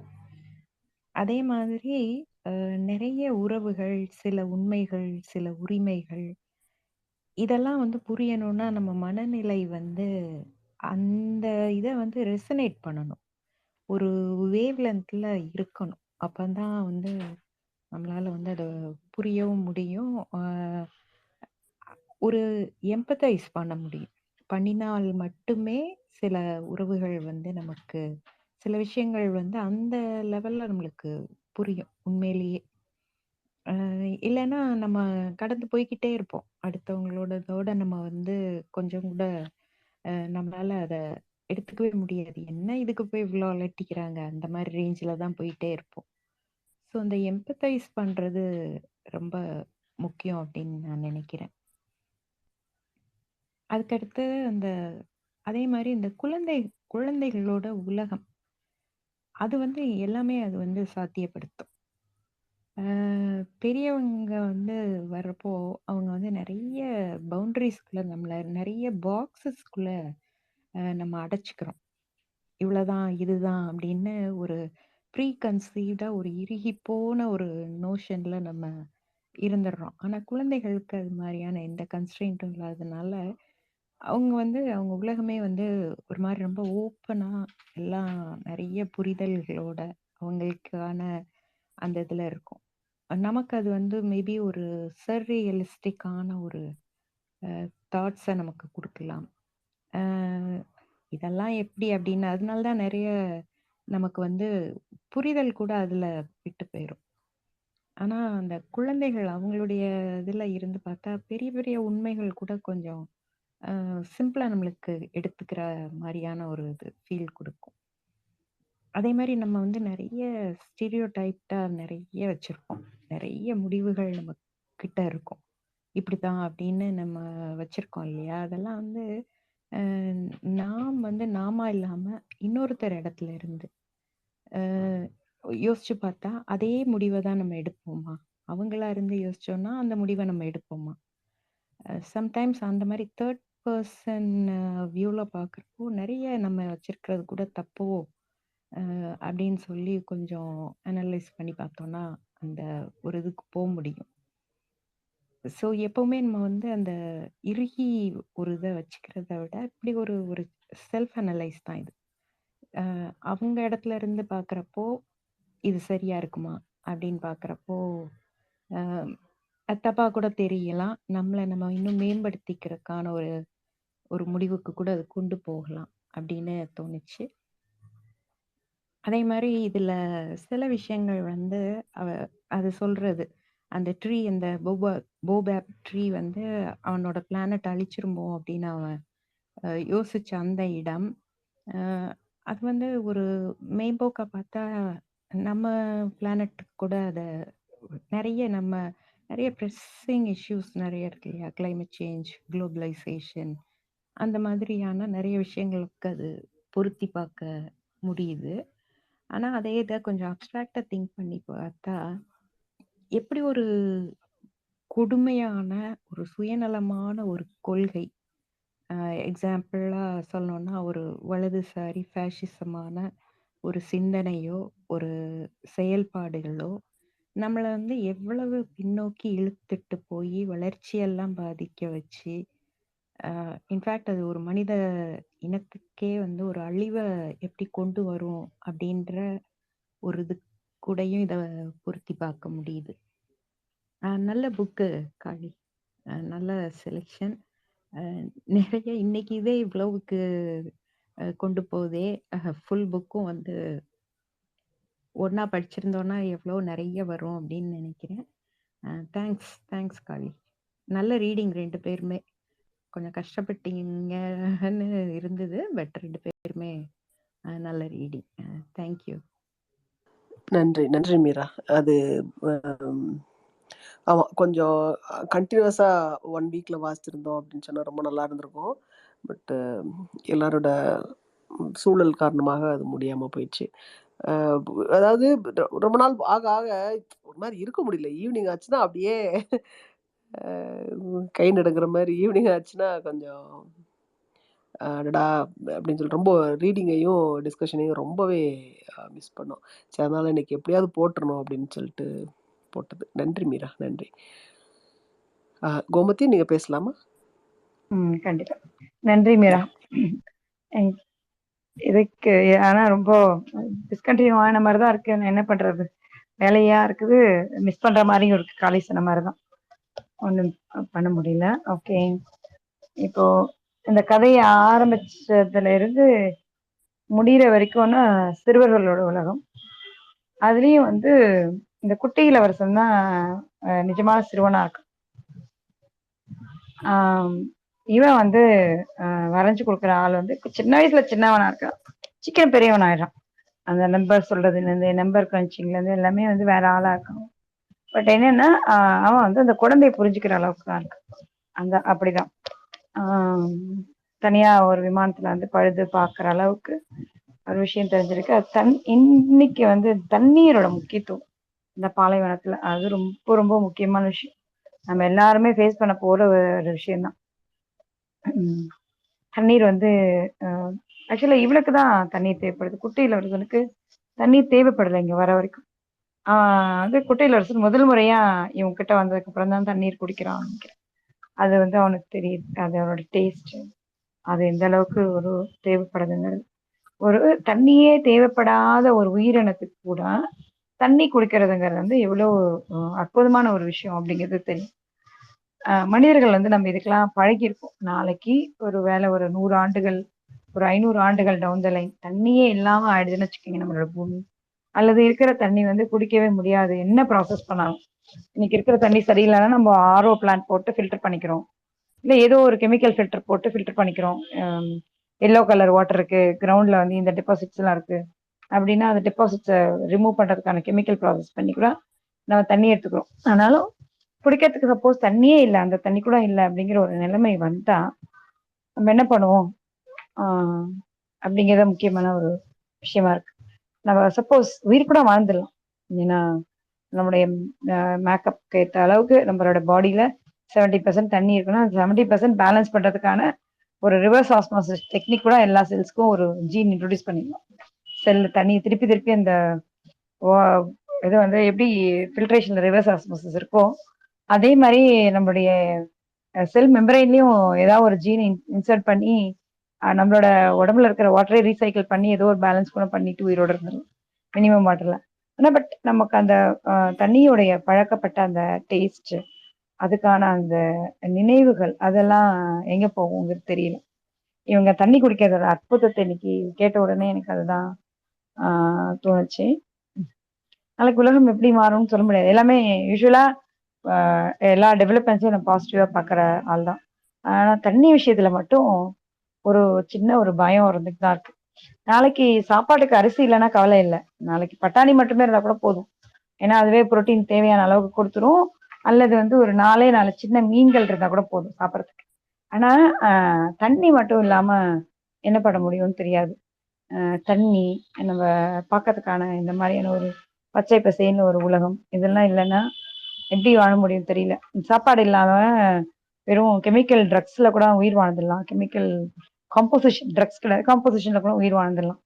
ஆனா உண்மையா நம்மளால இதை நம்மளோட அந்த இவன் சொல்றால தேடுறதுங்கிறது கண்ணால் இல்லை மனசாலன்னு, நம்ம மனசால ட்ரெயின் பண்ணியிருக்கிற இந்த விஷயங்கள் எல்லாம் இல்லாம வாழற வாழ்க்கையை யோசிச்சு பார்த்தாதான் கஷ்டமா இருக்கும். அதுக்காவது நம்ம பூமியை வந்து ரொம்ப நல்லா பாதுகாத்துக்கிறோம். இந்த கதையை எழுதும்போது இந்த பிரச்சனை இருந்திருக்காது, அல்லது அந்த கதையை எழுதும்போது அந்த பிரச்சனை பத்தி ஆசிரியர் வந்து யோசிச்சிருக்க மாட்டார். அவங்க வந்து மற்ற விஷயங்களை தான் பேசுறாரு. கரண்ட் இன்வென்ட் பண்றதுக்கு முன்னாடியும் எலக்ட்ரிசிட்டி இன்வென்ட் பண்றதுக்கு முன்னாடி எலக்ட்ரிசிட்டி இன்வென்ட் பண்றதுக்கு முன்னாடியும் எப்படி இருக்கு, எலக்ட்ரிசிட்டி இன்வென்ட் பண்றதுக்கு முன்னாடி வந்து எல்லாரும் வந்து விளக்கேற்றுவாங்க, அது ஒரு நடனம் மாதிரி இருந்தது, பேலே நடனம் மாதிரி இருந்தது அப்படின்னு சொல்லியிருக்கிறாரு. அஃப்கோர்ஸ் லைட் ஏற்றுறதும் அப்படிதான் இருக்கும், ஏன்னா இன்னும் நல்லாவே பளிச்சுன்னு தெரியும். நம்ம ஃப்ளைட்டு போகும்போது ஒரு சரியா அந்த 6 மணிக்கு 6:30க்கு டேக் ஆஃப் ஆகுதுன்னு வச்சுக்கோங்க. லைட் இல்லாத நேரத்துல டேக் ஆஃப் ஆகி கொஞ்ச நேரம் அதை சட்டியை தாண்டறதுக்குள்ள லைட் போடும்போது ரொம்பவே அழகா இருக்கும். அது அது லைட் போடுறதும் விளக்கேத்துற மாதிரி தான், அதெல்லாம் ஒரு பெரிய விஷயமே கிடையாது. தண்ணி அது ரொம்ப முக்கியமான ஒரு விஷயம், அது இதுல நல்லாவே இருக்கு. அப்புறம் பாலைவனத்துல இருக்கிற அந்த மஞ்சள் பாம்பு, அந்த பாம்பு வந்து ஒளி வீசுது சூரிய சந்திரன் மாதிரின்றது, அது பாம்பு பத்தி தெரியாதனால அப்படி தெரியுது. ஆனா அந்த பாம்பு போடுற புதிர் வந்து குழந்தையா இருந்தா கூட புரிஞ்சிருது அவனுக்கு அந்த புதிர் என்ன சொல்ல வருதுங்கிறது.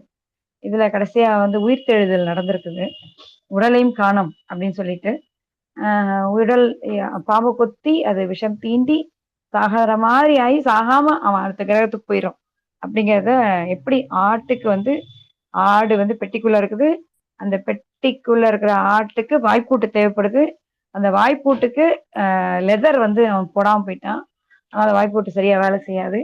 இதையெல்லாம் கற்பனையில நம்ம நம்புற மாதிரி இது ஒரு கற்பனை, ஒரு ஒரு ஃபேண்டசி ஸ்டோரி அவ்வளவுதான். அதுல சொல்லப்படுற விஷயங்கள் மட்டும்தான் நம்ம எடுத்துக்க வேண்டியதா இருக்கு. அதே மாதிரி வந்து இவன் வந்து இறந்ததுக்கு அப்புறம் உயிர் தேடுதுங்கிறது கற்பனைக்கு. அதுல நம்ம என்ன வேணாலும் பேசலாம், என்ன வேணாலும் நம்பலாம், அல்லது அதை நினைச்சு சந்தோஷப்படலாம், வருத்தப்படலாம். ஆனா அதை வந்து ஒரு வர்ஷிப்பா மாத்தும் பொழுதுதான் பிரச்சனையே. இன்னைக்கு 2 நாளா நடந்துட்டு இருக்கிறது நம்ம பார்த்துட்டு இருக்கோம். அல்லது வந்து ரொம்ப நாளா நடந்துட்டு இருக்கிற இயேசு உயிர் தெழுந்தது, ஸ்வாத்திகாவுடைய இயேசு இறந்ததுக்கு அப்புறம் வர துணியால சுற்றப்பட்ட துணி கண்டுபிடித்ததும், அந்த துணி கண்டுபிடித்ததுக்கு அப்புறம் அது எப்படி பொய்யா கிரியேட் பண்ணியிருக்காங்கிறதையும் பார்த்துருப்போம். அந்த த்ரெட் பார்க்காதவங்க பாருங்க, இன்ட்ரெஸ்டிங்கா இருக்கு.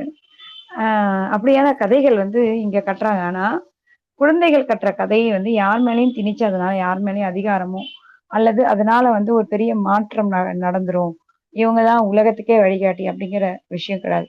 குழந்தைகளுக்கான உலகம், குழந்தைகளுக்கு அது சந்தோஷத்தை கொடுக்குது. இதே விஷயத்த மனிதர்கள் கிரியேட் பண்ணும்பொழுது என்ன நடக்குது? இந்த கதையில அடிக்கடி வர மாதிரியே காம்ப்ளிகேஷன்ஸ். மனிதர்கள் இதே கதையை கட்டும் பொழுது அதுல வர காம்ப்ளிகேஷன்ஸ், அதுல ஜீசஸ் இறந்தாரு, அவர் வந்து சிலுவையில் அரைஞ்சதுக்கு அப்புறம் அவரை கொண்டு போய் ஒரு குகைக்குள்ள வச்சாங்க, அந்த குகையில இருந்து திரும்ப மீண்டு எழுந்து போனாரு, அந்த குகையில சுத்தின ஒரு துணி இருக்கு, அந்த துணி இருக்குதா இல்லையா, இருந்திருக்கலாம், அந்த துணி எப்ப காணாம போயிருக்கலாம். ஆனா அந்த துணியை கண்டுபிடிச்சதா எத்தனை தடவை ரீக்ரியேட் பண்ணி நிறைய துணிகள் வந்து அது மாதிரி ரிஜெக்ட் ஆகி, ஆனா ஒரு கிளவரான ஆள் வந்து அந்த துணியை வந்து ரீக்ரியேட் பண்ணதுக்கு அப்புறம் நீண்ட நெடுங்காலமா அதை வந்து பிரேக் பண்ண முடியாம இருந்து, பிரேக் பண்ணதுக்கு அப்புறமும் அந்த பிரேக் ஆனதை நம்பாம அது ஒரு வழிபாட்டு தலமாகவும், அது வழிபாட்டுக்கான இடமாகவும், சடங்குகளுக்கான ஒரு இடமாகவும், ஒரு தேவைக்கான என்ன சொல்றது, ஒரு மூட நம்பிக்கையை பரப்பதுக்கான ஒரு இடமாகவும் வந்து கொண்டு போயிட்டு இருக்காங்க. அது அத்தனை லட்சக்கணக்கான பேர் வந்து அதை பார்க்குற அளவுக்கு கொண்டு போயிருக்காங்க. அது அதுல மட்டும் கிடையாது, ஏசு கிறிஸ்து வந்து உயிரோடு எழுந்தாரு அப்படிங்கிறது. இன்னைக்கு வந்து இதை படிச்சு பொழுது பார்த்தீங்கன்னா, அந்த பாம்பு தீண்டுது, அந்த பாம்பு தீண்டினதுக்கு அப்புறம் அவன் செத்துறான், சாகுறான், ஆனா சாகிற மாதிரி இருக்கும், சாக மாட்டேன் அப்படின்னு அந்த குழந்தை நம்புது. ஏன்னா அந்த குழந்தைக்கு வந்து திரும்ப அந்த கிரகத்துக்கு போக முடியாது, இங்க வந்துட்டான், அந்த கிரகத்துக்கு போக முடியாது. இந்த பாம்பு ஒரு அஷூரன்ஸ் கொடுக்குது, நான் தீண்டனா உன்னோட மண்ணுக்கு நீ திரும்பி போயிடுவேன். பாம்பு தீண்டுனா இங்க இருக்கிற மண்ணுக்கு தான் எல்லாரும் திரும்பி இருப்பாங்க, வேற மண்ணுக்கு போக முடியாது. ஆனா அதுக்கு தெரிஞ்சது இந்த மண்ணுக்கு திரும்பி போறது. அவன்கிட்ட அதே தான் சொல்லுது, அது வந்து அவன் அந்த கிரகத்துக்கு போறான் அப்படின்னு நம்புறான். அந்த வெகுள்தனமான நம்பிக்கைகள் வந்து அவங்களுக்கு மட்டுமேயான நம்பிக்கைகளா இருக்கிற வரைக்கும் குட். ஆனா அது மேல மத்தவங்க வந்து லாபம் பாக்குறாங்கன்னும் போதுதான் பிரச்சனையே. வியாபாரி எப்படி வியாபாரம் பண்றாரோ அதுதான் பிரச்சனை அப்படிங்கிறதும் ரொம்ப முக்கியமான விஷயமா. அந்த டிஃபரன்சியேஷன் கண்டிப்பா தேவை. பெரியவர்கள் இதை பெரியவங்களாவே இருந்துறது நல்லது, அல்லது இது மாதிரியான குழந்தைகளுக்காக கட்டப்படுற கட்டுக்கதைகள் மாதிரியான அல்லது குழந்தைகள் நம்பக்கூடிய கட்டுக்கதைகளை வந்து மனிதர்கள் நம்பி அதன் பின்னாடி போறதுங்கிறது அதை விட பெரிய ஆபத்து அப்படிங்கிறதுதான் எனக்கு வந்து சொல்ல தோணுது. இந்த கதையில சொல்லியிருக்கிற விஷயம் வேற, ஆனா எனக்கு சொல்ல தோன்றது அதுதான். மாயாஜால கட்டுக்கதையில இல்ல, இன்றைக்கு வந்து வீர் சாவர்கர் வந்து வீர் சாவர்கர் அவங்களே பட்டம் கொடுத்துருக்காங்க. சிறை கைதி சாவர்கர் வந்து ஒரு பெரிய சிறை போராட்ட விடுதலை போராட்ட வீரர் ஆக்கி நேருவை வந்து அந்த இடத்துல தட்டி தூக்கிட்டு அவங்க கொண்டு வந்து வைக்கணுங்கிறதுக்காக அவர் மேல கட்டுக்கதைகள் கட்டுறது. ஒரு காலத்துல முருகர் மயில் மேல சுத்தி வந்தார் அப்படின்னு சொன்னதை கூட யாராவது கிண்டல் அடிச்சிருந்திருக்கலாம், அது எப்படி இப்போ ஒரு பறவை மேல வந்திருக்க முடியும்னு சொல்லிட்டு. ஆனா ஒரு சில இடங்கள்ல வந்து இந்த மாதிரியான சிற்பங்கள் பார்க்கலாம், அவதாரம் வர மாதிரியே. ஆந்திரால ஒரு கோயில் இருக்கு, தாடிபத்ரின்னு சொல்லிட்டு. அங்க பாத்தீங்கன்னா ரொம்ப நல்ல பழங்கால கோயில், ரொம்ப ரொம்ப பழங்கால கோயில்.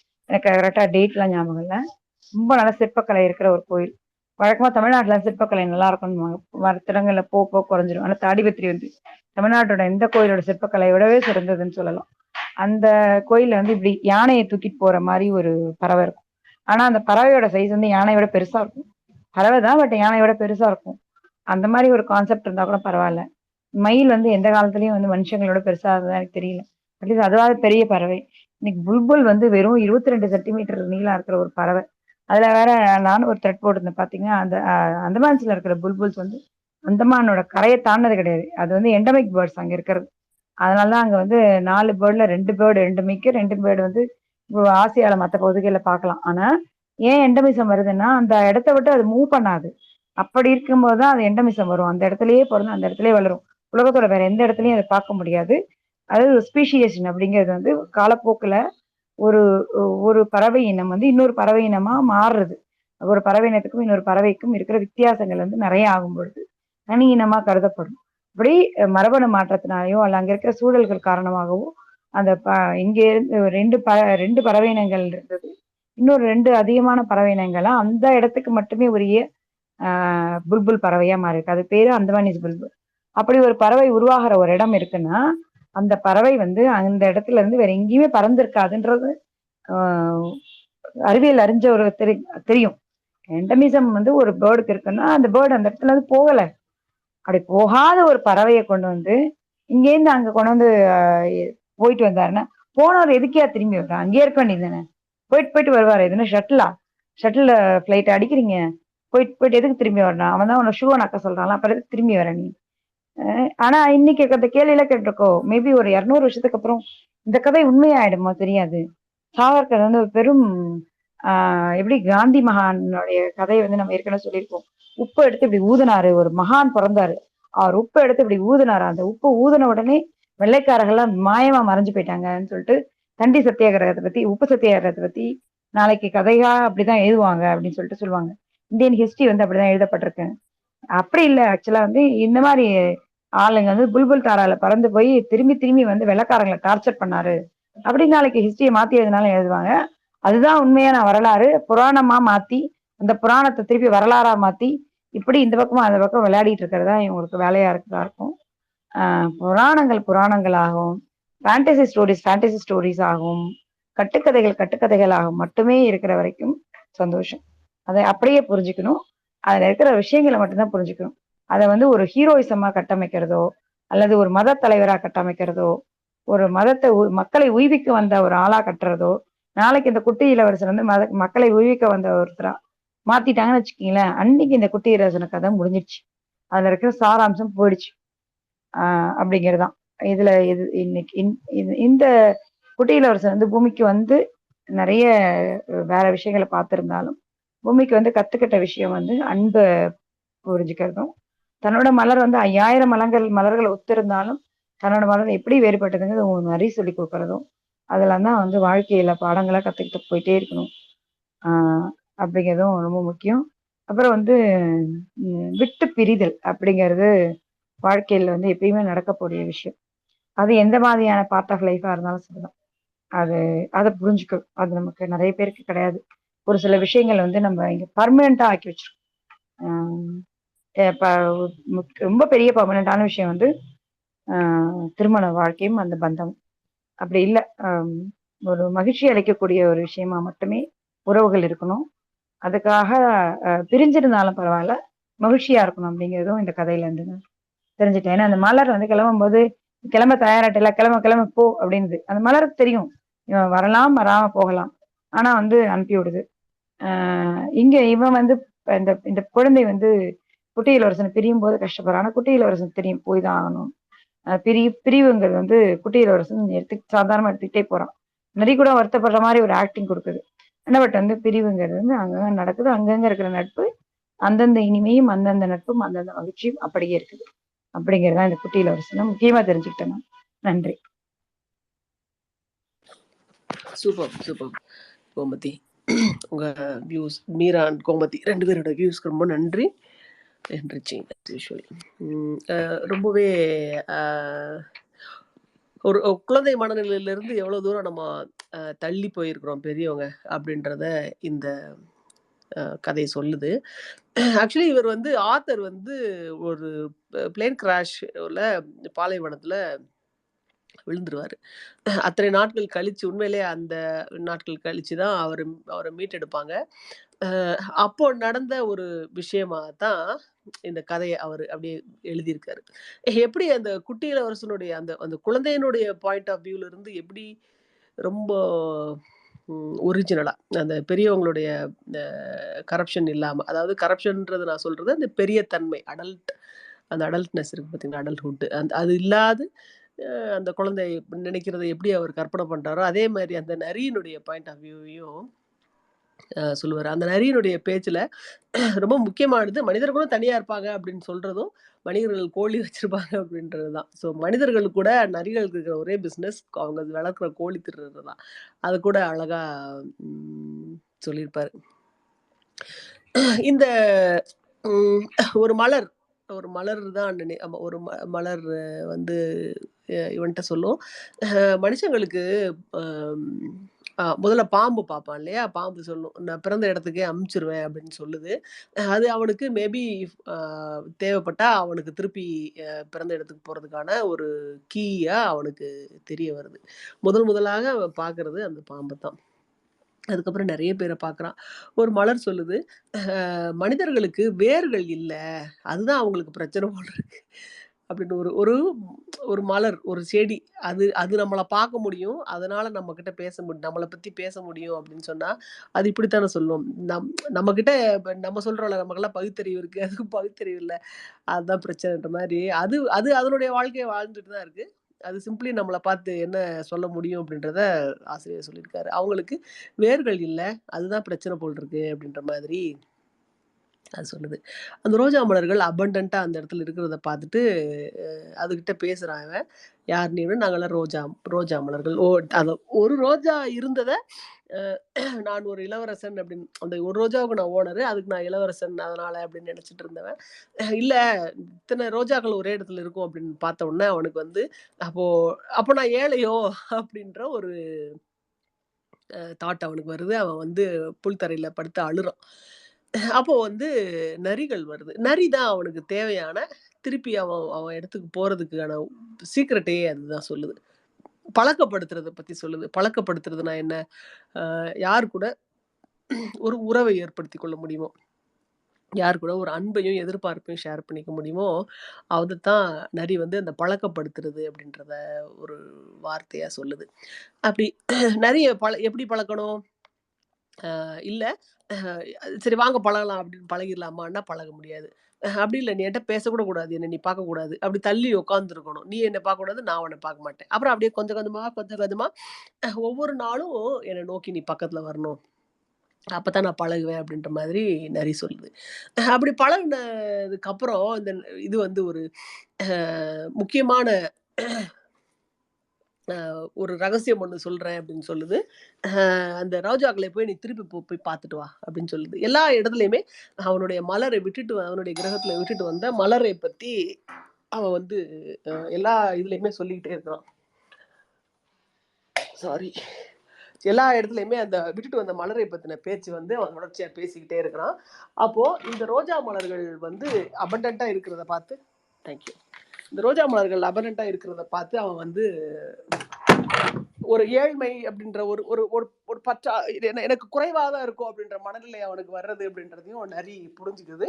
அந்த நரி சொல்லுது, நீ போய் பார்த்துட்டு வா அந்த ரோஜாக்களை அப்படின்னு சொல்லும்போது, திருப்பி அந்த ரோஜாக்களை, அந்த பழகுறதுனா என்ன, அந்த ஓன் பண்றதுனா என்ன, ஓன் பண்றதுனுடைய ரகசியமே வந்து 2 பேருக்கும் பிளசண்டா எவ்வளவு நேரம் செலவழிக்க முடியுது, 2 பேருடைய செலவழிச்சிருக்கோம், எவ்வளவு நேரம் ஒருத்தவங்கள்ட்ட இன்வெஸ்ட் பண்ணியிருக்கோம் அப்படின்ற ஒரு விஷயம் தான் அவங்கள வந்து நமக்கு பக்கத்துல கொண்டு அப்படின்றத அந்த நரி சொல்லுது. அப்போ அதெல்லாம் தெரிஞ்சு அந்த பழகுறது, இந்த இந்த விஷயம் இதெல்லாம் தெரிஞ்சதுக்கு அப்புறம் திருப்பி அந்த ரோஜாக்களை பார்க்கும்போது தான் அவன் ரியலைஸ் பண்றான், இல்ல இது வந்து அதுதான் என்னுடைய மலர். அந்த மலர் கூட நான் பழகியிருக்கேன். இத்தனை மலர்கள் இந்த இடத்துல இருந்தாலும், இதுல எந்த மலருமே என்னுடைய மலர் இல்ல.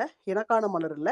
நான் வளர்த்த, நான் நேரம் செலவழித்த மலர் இல்ல அப்படின்னு தெரியும்போது, இல்ல என் மலர் தான் பெஸ்ட் அப்படின்ற ஒரு முடிவுக்கு அவன் வரான். இந்த நரியும் நிறைய விஷயங்கள் சொல்லுது. இதயத்தாளர் மீரா சொன்ன மாதிரி, இதயத்துக்கு மகிழ்ச்சி அளிக்கும் அப்படின்றது, அந்த நேரம் அப்படின்றது எப்ப இயற்கைக்கு மகிழ்ச்சி, சாரி, இதயத்துக்கு மகிழ்ச்சி தெரியாது. நான் எப்போ மகிழ்ச்சியா இருக்கணும் அப்படின்றதுல ஒரு பிளான் இருந்தான்னா நான் ஒரு மகிழ்ச்சியா இருப்பேன். எப்ப மகிழ்ச்சியா இருக்கோன்னே தெரியாம, லைக் நீ 4 மணிக்கு வர்ற அப்படின்னு சொன்னா 3 மணில இருந்து நான் சந்தோஷமா இருக்க ஆரம்பிச்சிருவேன். எப்ப நீ வரனே தெரியாது இருந்தா, நீ வர்ற நேரம் எனக்கு சர்ப்ரைஸா முன்னாடி சில சில சில மணித்துளிகள் என்னால என்ஜாய் பண்ண முடியாம போயிரும். அப்படின்னு சொல்லி உதாரணத்துக்கு சொல்லுது.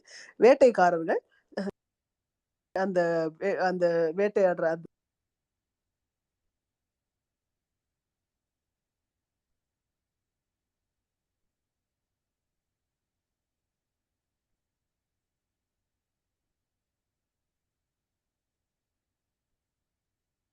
எனக்கு போய் நிம்மதியா போய் நான் திராட்சை சாப்பிடுறது அப்படின்றது, நிம்மதியா போய் தோட்டத்துல போய் என்னுடைய உணவு எடுத்துக்க முடியும்ன்றது எனக்கு தெரியாமயே இருக்கும். எப்பயுமே நான் பதட்டத்துல இருப்பேன்.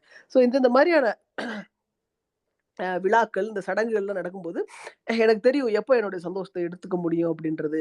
அந்த அந்த அன்பு, அந்த பழக்கப்படுத்தின ஒரு விஷயத்துக்காக காத்திருக்கிறதும் அவ்வளோ இம்பார்ட்டன்ட்டு. நீ 4 மணிக்கு வரேன்னா 3 மணிலேருந்து நான் வந்து சந்தோஷமா இருக்க ஆரம்பிப்பேன். அது எல்லாமே ஒரு ப்ராசஸ். அந்த விஷயம் எல்லாமே நீ இன்வெஸ்ட் பண்ற டைம் எல்லாமே மகிழ்ச்சி அப்படின்ற மாதிரி சொல்றான். அதே நரினா அந்த ரகசியத்தை சொல்லுது. என்ன சொல்லுதுன்னா, இதயத்துக்கு தான் பார்வை உண்டு. முக்கியமானது வந்து கண்களுக்கு தெரியாது அப்படின்னு சொல்லியே அது சொல்லுது. நான் நினைக்கிறேன் இதுதான் இந்த குட்டி இளவரசர் மீண்டும் தன்னுடைய மலர்கிட்ட போறதுக்கான ஒரு உத்வேகமா இருந்ததோ அப்படின்றது கூட நான் நினைக்கிறேன். என்னன்னா தேடலுக்கு அப்புறம் இப்போ நமக்கு சில விஷயங்கள் கிடைச்சிருக்குது. நமக்கு சில இன்ஃபேக்ட் அந்த இதுல கூட அல்கெமில கூட அந்த மாதிரியான விஷயங்கள் தான், அதே மாதிரியான ஒரு தத்துவார்த்தமான விஷயம் தான் வரும். என்ன வரும்னா, எனக்கு வந்து தேடல், எனக்கு ஒரு பொக்கிஷமே எனக்கு வாய்ச்சிருக்கலாம். எனக்கு பெஸ்டா இருக்கிற ஒரு விஷயம் எனக்கு வாய்ச்சிருக்கலாம். ஆனா அதை அப்படியே வச்சுக்கிட்டு நான் வாழும்போது என்னுடைய வாழ்க்கையில ஒரு சலிப்புத்தன்மையும் ஒரு இதுதான் பெஸ்டா இதுதான் பெஸ்ட் இல்லையா அப்படின்ற ஒரு சந்தேகத்தன்மை எப்பயுமே வந்துகிட்டே இருக்கும். எப்போ இவன் வெளியில போய் நிறைய விஷயங்களை பார்த்து நிறைய விஷயங்களை தெரிஞ்சுக்கிட்டு அத்தனைக்கு அப்புறம் ஒரு முடிவுக்கு வரான்ல, இல்ல என்னுடைய மலர் அதுகிட்ட தான் நான் திரும்பி போகணும். என்னுடைய பிளானட், இங்க இடத்துல பிளானட்ன்றது அவங்களுடைய வாழ்க்கையை குறிக்குது. என்னுடைய வாழ்க்கைக்கு நான் எந்த இடத்துல எவ்வளவு டிராவல் பண்ணாலும் என்னுடைய வாழ்க்கைக்கு நான் திரும்பி போறதுதான் இருக்கும். என்னுடைய வாழ்க்கை சந்தோஷமான ஒரு விஷயமாக இருக்குது. அந்த இடத்துல நான் சந்தோஷமா இருப்பேன் அப்படின்ற கன்விக்ஷன் வந்து இவனுக்கு அந்த இடத்துல வருது. ஒரு தேடலுக்கு அப்புறம் அவனுக்குரியது எது அப்படின்ற அவனுக்குரிய இடம் எது அப்படின்றத முடிவு பண்ணும்போது அவனுடைய வாழ்க்கையை வந்து ரொம்ப ஒரு ஹோல் ரவுண்டடா நல்ல ஒரு நிறைவானதாக அமையறதுக்கான வாய்ப்பு அதிகம். இந்த கதையில வந்து காலம் சார்ந்த சில விஷயங்கள் இருக்கு. லைக் சொல்லுவோம் இல்லையா, அந்த காலம் சார்ந்த சில குறைபாடுகள் இருக்கு. லைக் இந்த பையன் ஒரு பிளாண்ட் ஆக்சுவலா. மேபி இப்போ ஒரு கதை, ஒரு பிரின்ஸ் குட்டி இளவரசன் கதை இப்போ எழுதப்பட்டா நான் வந்து ஒரு டார்க் ஸ்கின்டு, டார்க் காம்ப்ளெக்ஷன்டான குழந்தைய வச்சு எழுதுறது எனக்கு பிடித்தமானதாக இருக்கும். அண்ட் இப்போ எழுதுற எழுத்தாளர்களும் அப்படி சூஸ் பண்ணுவாங்கன்னு நினைக்கிறேன். அப்புறம் ஏன்னா அவங்க தான் மோஸ்ட் லெஸ் ரெப்ரசன்டட் இன் லிட்ரேச்சர்ஸ் இல்லையா, அதனால அது ஒரு விஷயம். அப்புறம் இதுல சொல்லியிருக்கிற அந்த மலர் வந்து ஒரு பெண் ஆக்சுவலா ரொம்ப அலங்காரத்திலையும் சுய தம்பட்டத்திலையும் தன்னை அந்த அலங்காரத்திலேயே தன்னுடைய பொழுதை கரிக்கிற, தன்னுடைய பாராட்டுரைகளுக்கு மயங்குகிற ஒரு பெண்ணை வந்து குறிப்பிட்டிருக்கிற ஒரு விதமாக பார்க்குறேன். இது ரொம்ப ஜெண்டர் பேஸ்டு இதா இருக்கு. இன்னும் அடுத்த ஒரு இந்த மாதிரியான ஒரு புத்தகம், இந்த புத்தகம் ரொம்ப நல்ல புத்தகம். அதை பத்தி எனக்கு இந்த மாற்று கருத்தே கிடையாது. ஜஸ்ட் ஒரு கருப்பு நிற குட்டி இளவரசியினுடைய கதை எப்படி இருக்கும் அப்படின்றதையும் பேரலா யோசிச்சு பார்க்கும்போது நிறையவே பார்க்கறதுக்கும் ஒண்டர் ஆகுறதுக்கும், ஓ இதெல்லாம் நான் பண்ணணுமா, இதெல்லாம் it is supposed to be minor, இந்த மாதிரியான விஷயங்கள்லாம் நான் பண்ண வேண்டியது இருக்குதா, இந்த மாதிரியான விஷயங்கள் எல்லாமே வந்து இன்னும் நிறைய விஷயங்கள் அந்த குழந்தையை பார்த்து வியக்கிறதுக்கான நிறைய விஷயங்கள் இருந்திருக்கும். அதுக்கு அவருடைய பிளேன் கிராஷ் வந்து இன்னும் ஒரு லாங்கர் டைம் சர்வைவ் ஆக வேண்டியிருக்கும். அந்த பிளேன் கிராஷை ஆத்தர் பிளேன் கிராஷை சர்வை பண்ணி தான் இதை எழுதியிருக்காரு. ஸோ ஒரு லாங் டைம் சர்வைவல் இருக்க வேண்டியிருக்கும். முழுக்க முழுக்க ஒரு கற்பனையான பட் நிறைய தத்துவார்த்தமான நிறைய விஷயங்கள் கூட கம்பேர் பண்ணத்தக்க அந்த பாவபாப் மரங்கள், நட்சத்திரங்கள். எப்ப அவன் நட்சத்திரம் பத்தி சொன்னாலும் மலர்கள் எதுவும் இல்லாதனால நட்சத்திரம் ஒளிருது அப்படின்றத கண்டினியூஸா நிறைய இடத்துல தொடர்ச்சியா ஒரு 4 இடத்துலயாவது குறைந்தபட்சம், இன்னைக்கு ஒரு இடத்துல வந்தது, 4 இடத்துலயாவது குறைந்தபட்சம் வருது. அந்த மலர்கள் இல்லாத நேரத்துல நட்சத்திரம் ஒளிருது அப்படின்ற ஒரு விஷயம். அந்த மலர்கள் மேல அவனுக்கு இருக்கிற, குறிப்பா அவனுடைய மலர் மேல அவனுக்கு இருக்கிற ஒரு அதீத அன்பை வெளிப்படுத்துற ஒரு விஷயமாக இருக்கு. நிறைய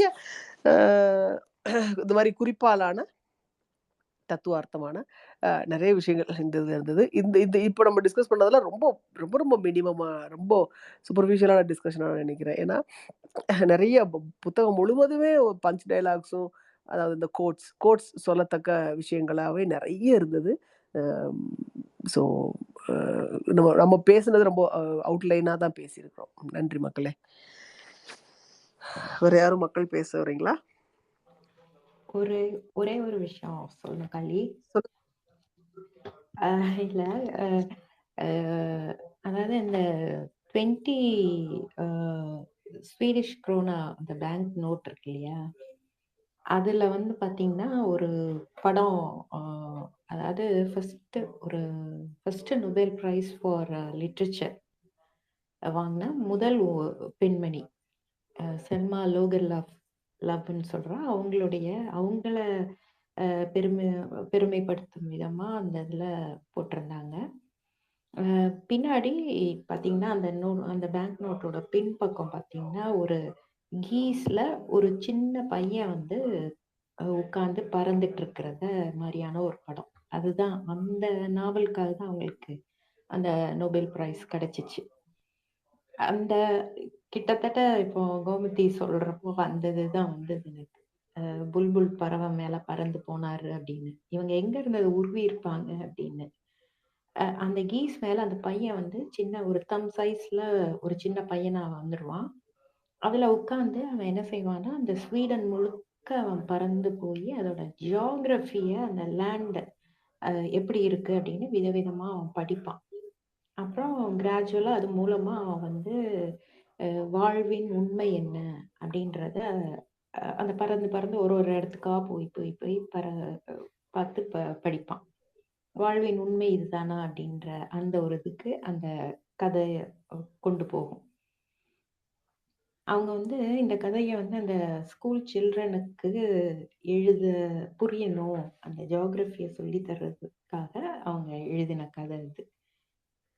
இது 2 இதுக்கும் நமக்கு மேட்ச் ஆகுது பாருங்களேன். இந்த குட்டி இளவரசன் கதைக்கும் அது கிட்டத்தட்ட மேட்ச் ஆகிற மாதிரியும், அந்த புல்புல் பறவைக்கும் கொண்டு போற மாதிரி எனக்கு இந்த கதை நினைவு வந்தது. பட் இவங்க இங்க இருந்து சுட்டாங்களான்னு தெரியல.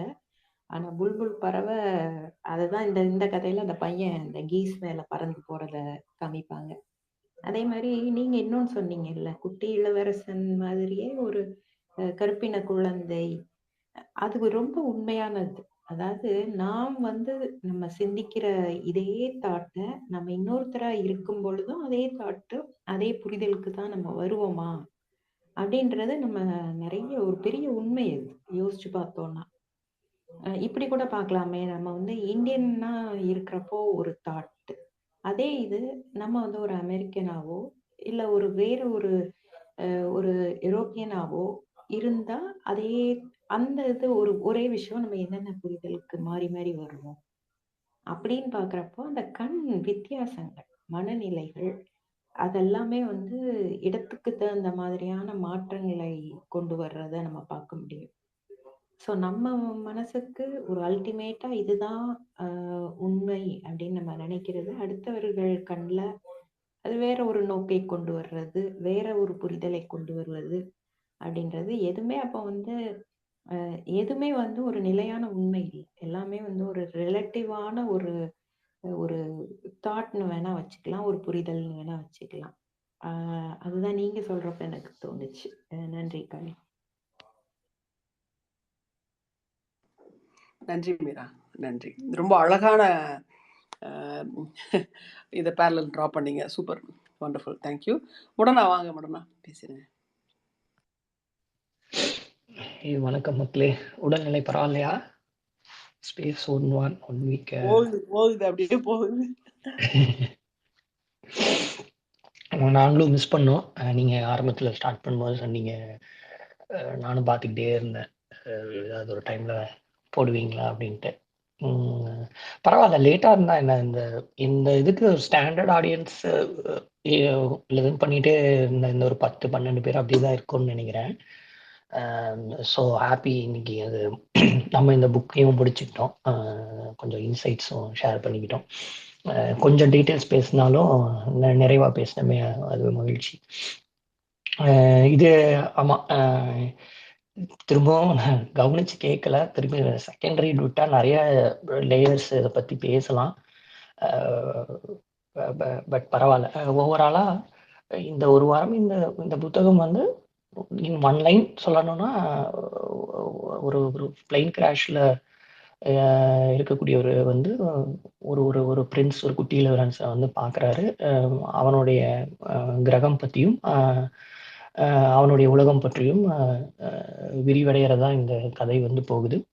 அவன் ஒரு சின்ன ஆட்டுக்குட்டியை ஆடு வரைய சொல்லலாம், அதுக்கப்புறம் அது ஒரு அந்த ஆட்டை பெட்டிக்குள்ளே போடுறது, அதுக்கப்புறம் அந்த ஆட்டுக்கு ஒரு வாய்ப்பு விட்டா ஒரு தோல் இது வந்து கேட்கறதா, அதுக்கப்புறம் அவனுடைய உலகத்தை வந்து எக்ஸ்பிளைன் பண்றதா அப்படியே போகிற விஷயம்.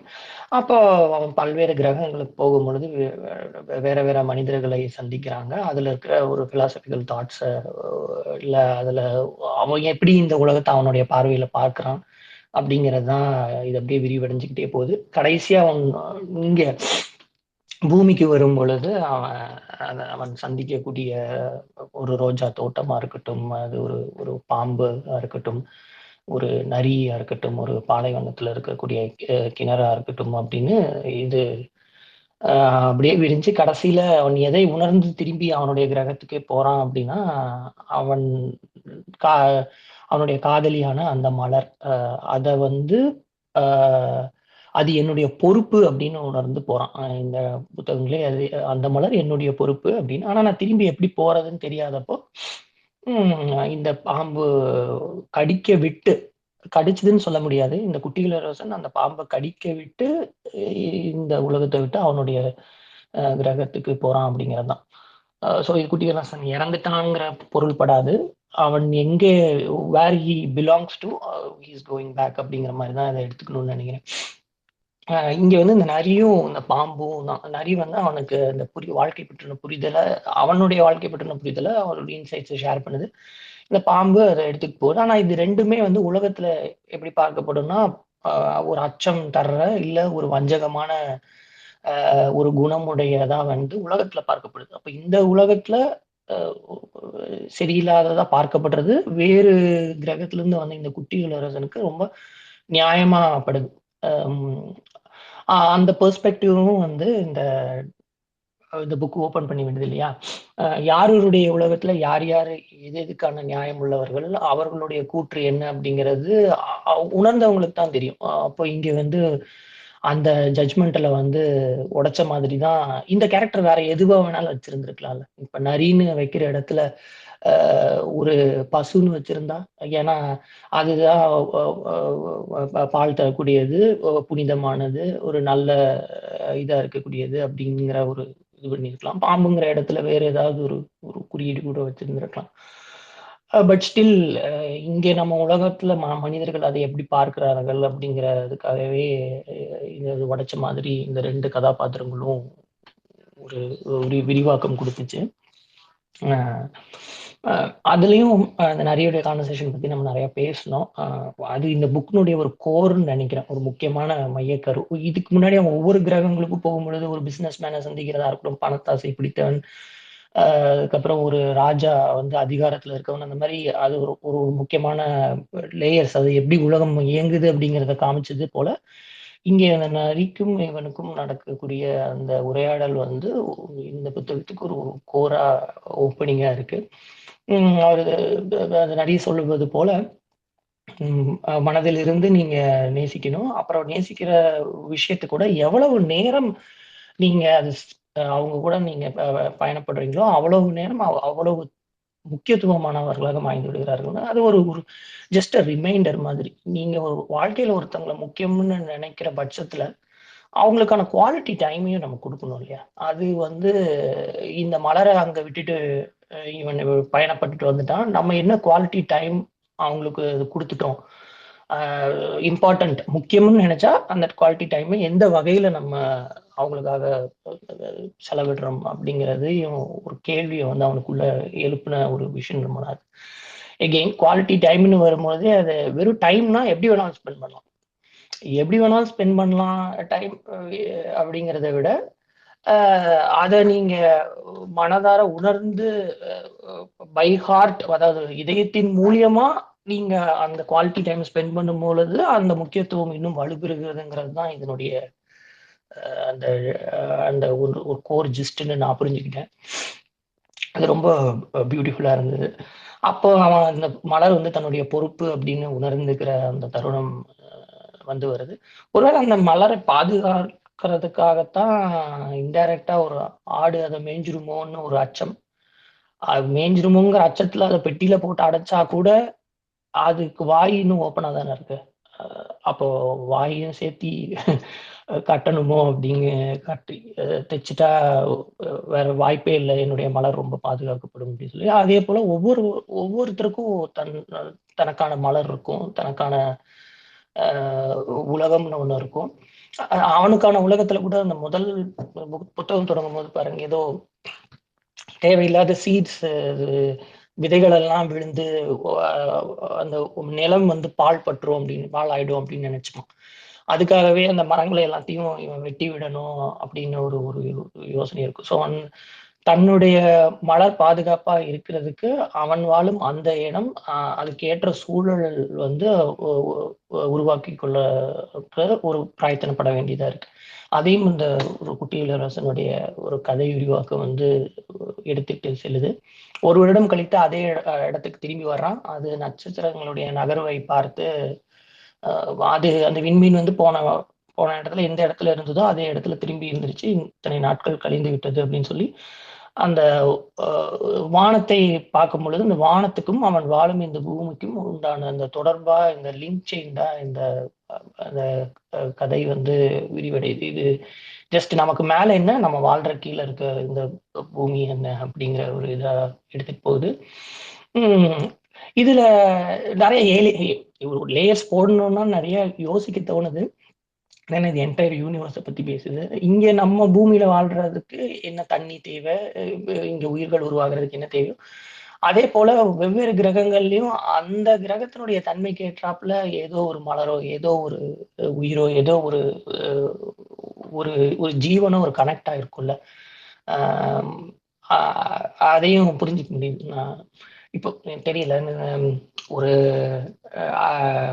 கான்செப்ட் தான், பட் ஆனால் தியரி தான், பட் ப்ரூவன்லாம் தெரியாது. பட் இங்க எப்படி இருக்கிறது போலே இப்போ இந்த யுரேனஸ், நெப்டியூன் போன்ற வாயு கிரகங்கள்ல அங்க ஒன்றும் திடத்தன்மை கிடையாது, அங்க வெறும் வாயு தான் இருக்கு. அப்போ அந்த வாயுவை சுவாசிச்சுட்டு இருக்கிற மாதிரியான உயிர்கள் அங்க கூட இருக்கலாம். அப்ப அதுக்கு எது சோல், அதுக்கு எது மீன், அதை எதை அர்த்தமா கொண்டு அங்க உயிர் வாழ்துன்னு நமக்கு தெரியாது. இங்க நீர் நமக்கு பெரிய ஆதார புள்ளியா இருக்கு உலகத்துல. மெர்க்குரி, வீனஸ்ல நீர் ஆதாரமா இருக்கிறதுக்கு உண்டான வாய்ப்புகள் இல்லை, அங்க அது பாதரசமா மாறிடும். அப்போ அங்க பாதரசமா இருக்கிறது உயிர் உண்டாகிறதுக்கு, பாதரசத்தை உண்டு உயிர் வாழ்ற ஒரு உயிரினி அங்க இருக்கலாம். மெர்க்குரிய இன்டேக்கா எடுத்துக்கிட்டு உயிர் வாழ்ற உயிரினி அங்க இருக்கலாம். அங்க நீர்ங்கிறது அர்த்தமற்று போகும். ஆனா வேறு ஒரு காரணி அங்க ஒரு உயிரை தக்க வைக்கிறதுக்கு உண்டான சாத்தியக்கூறுகளா இருக்கலாம். இப்படி ஒவ்வொரு இது வெறும் சோலார் சிஸ்டம்ங்கிற ஒரு சின்ன இதுலயே ஒவ்வொரு கிரகமும் தனக்கான தன்னகத்தை வச்சுக்கிட்டு இருக்கும் பொழுது இந்த யூனிவர்ஸ் எவ்வளவு பெருசுன்னு யோசிக்கும் பொழுது நம்மலாம் ஒண்ணுமே இல்லை அப்படிங்கிறது அந்த தாட் தான். நம்மளுடைய பெர்ஸ்பெக்டிவ்ங்கிறது ரொம்ப குறுகின ஒரு சின்ன இதுதான். அப்போ எவ்வளவோ பாசிபிலிட்டிஸ் இருக்கு, எவ்வளவோ வாய்ப்புகள் இருக்கு இந்த மொத்த பிரபஞ்சத்துக்கு வெளியேவும் அப்படிங்கிறது. இந்த குட்டி இளவரசன் பயணப்பட்டது ஒரு 4-5 கிரகங்கள், இந்த பூமிங்கிறது ஒரு சின்ன ஒரு சாம்பிள் மாதிரி.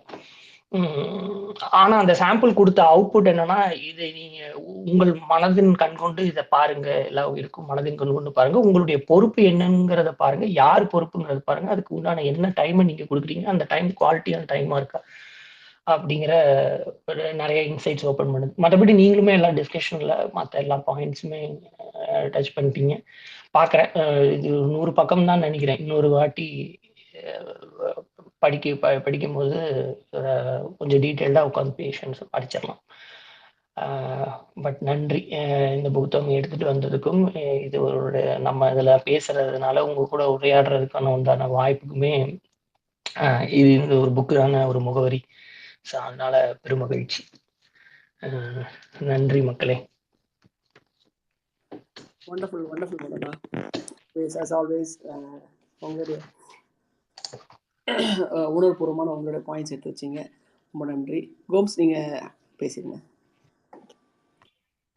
காளி நீங்க சொன்னாது அந்த பொன்னிறமான முடி அப்படின்னு படிக்கும்போது எனக்கு தோணுச்சு, இப்ப யாருந்தா ஒரு ஒரு கருப்பு மக்களுடைய முடியும் சுருட்ட முடியும் அதை பத்தி கூட எழுதியிருக்கலாம். ஆனா அந்த ஆத்தருடைய அனுபவம் வந்து அவரோட மாதிரியான ஒரு குழந்தைய அவர் சின்ன வயசுல எப்படி இருந்தாரோ அது மாதிரி கற்பனை பண்ணியிருக்காருன்றது எனக்கு தோணிட்டே இருந்தது. நான் மிஸ் பண்ணிட்டேன். ரொம்ப கரெக்டா சூப்பரா பிடிச்சிட்டீங்க பாயிண்ட்டை. நிறைய பாயிண்ட்ஸ் நான் எது பேசுறோம்னு நினைச்சிட்டு இருந்தேன், அதான் பேசுவார் பார்க்கலாம் மிஸ் பண்ணிட்டோம். அது எல்லாத்தையுமே ரொம்ப அழகா எல்லா பொலிட்டிக்கல் திங்ஸ் எல்லாத்தையுமே கொண்டு வந்து பேசிருக்கீங்க. இன்றைக்கா இருந்தா மேபி ஒரு இப்படி ஒரு கதை வந்தா கூட ஒரு கேள்வி கேட்பாங்களா இருக்கும். நான் ஏற்கனவே நம்ம இதே புக் படிக்கும்போது சொன்னேன்னு நினைக்கிறேன், அந்த லாஸ்ட் இந்த டெசர்ட் அப்படிங்கிற அந்த ஒரு புத்தகத்தை பத்தி, அந்த ஒரு சினிமாவை பத்தி. அந்த டெரிக் அப்படிங்கிற ஒரு குழந்தை வந்து ஒரு 10 இது கிட்டத்தட்ட குட்டி இளவரசன்ல வர அந்த பெரிய பையன், அவன் கொஞ்சம் பெரியவனா இருக்கான் இல்லையா, ஒரு 12 இயர்ஸ் அந்த மாதிரி ஒரு பையன் தான். இதே மாதிரி அவனுக்கு வந்து வீசிங் இருக்கிற குழந்தை. இப்படியே பொத்தி பொத்தி வச்சுக்காதீங்க அப்படின்னு சொல்லிட்டு கூட்டிட்டு போயிடுவார் அவங்க மாமாக்கு திடீர் மேசிவ் ஹார்ட் அட்டாக் வந்து ஃபிளைட் கீழே வந்து தனியா காட்டுல இது டெசர்ட்ல மாட்டிக்கும். ஆனா அங்க நரிகள்லாம் வந்து பேசாது.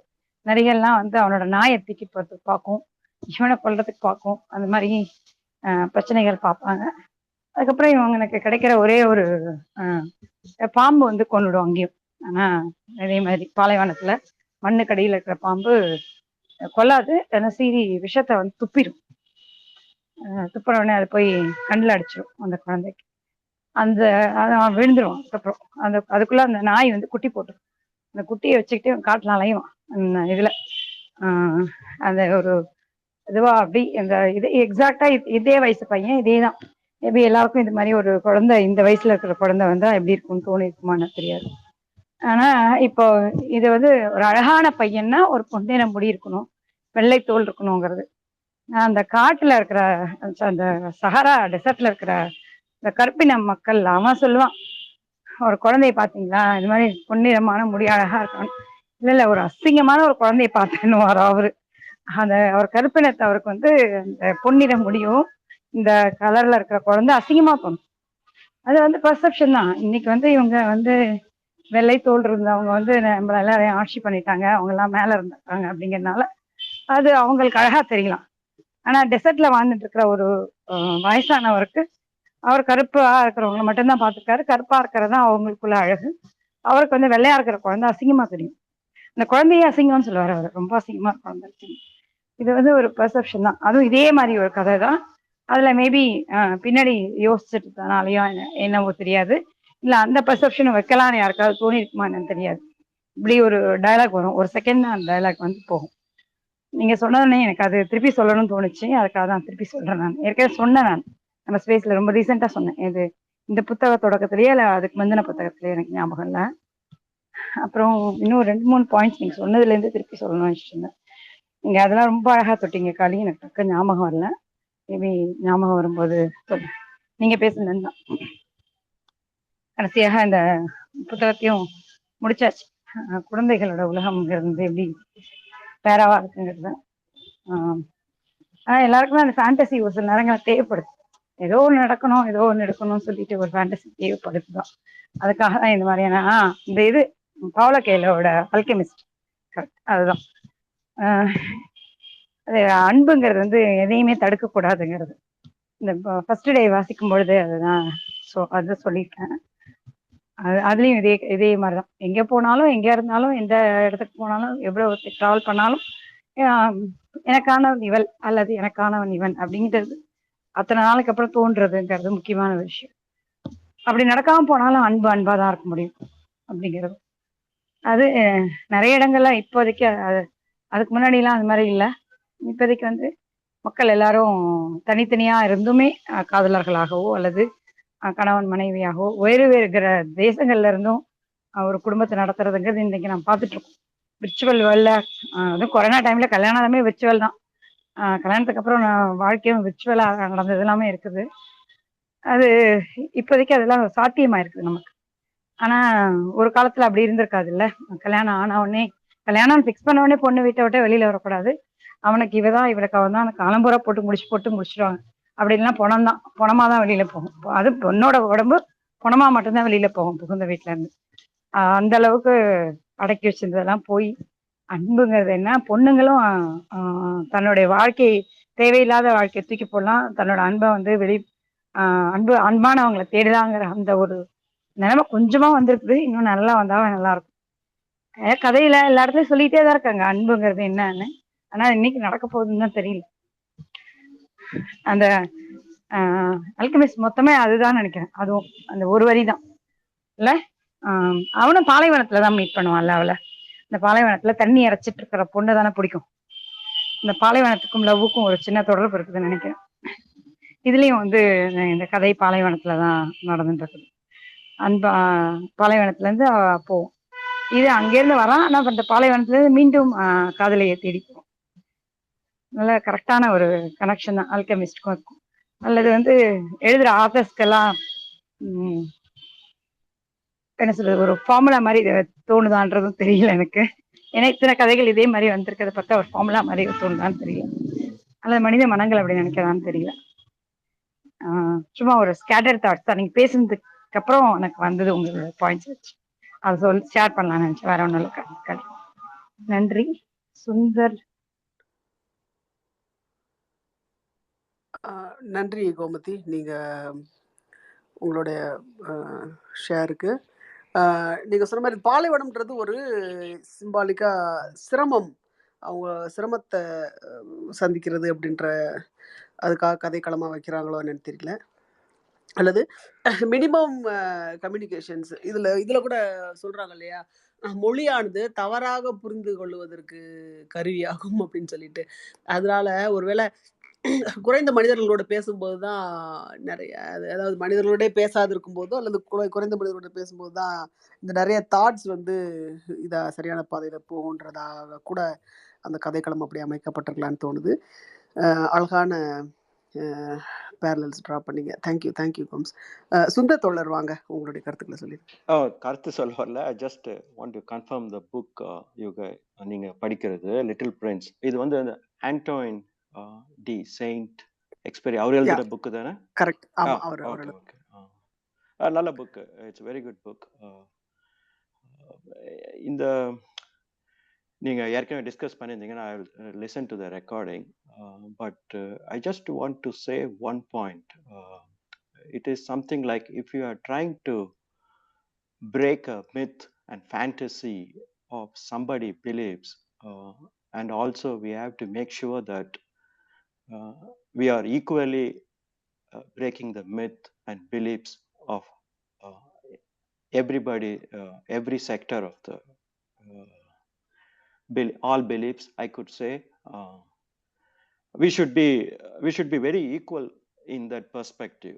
See, I'm also a logical thinker and scientific thinker, but at the same time, and I have seen the people, they try to break other person's beliefs and fantasies, but they keep one side of the belief as a favorite.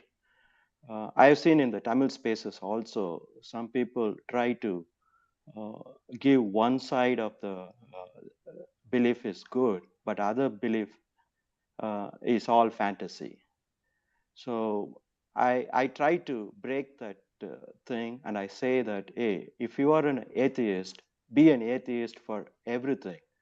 Not you are not going to break somebody's belief, but I will break only the belief and fantasy of one specific faith.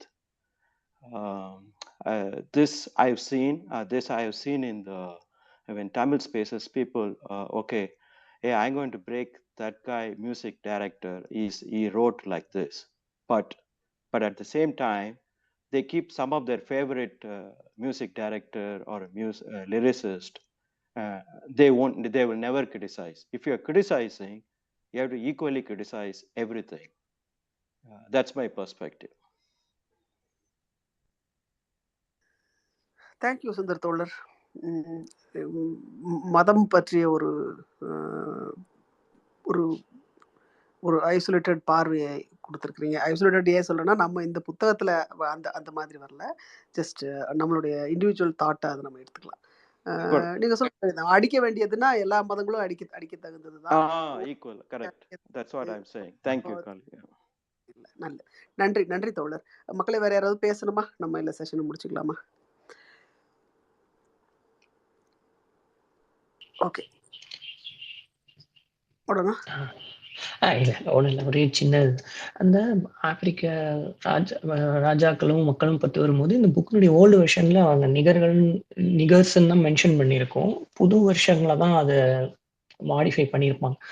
அது எப்படி எதையும் அந்த தாழ்வு இதெல்லாம் ஏற்றத்தாழ்வு இருக்கக்கூடாதுங்கிற அந்த corrections எல்லாமே பார்த்து பண்ணியிருப்பாங்க. அந்த நியூ வெர்ஷன்ஸில் அப்டேட்டட்.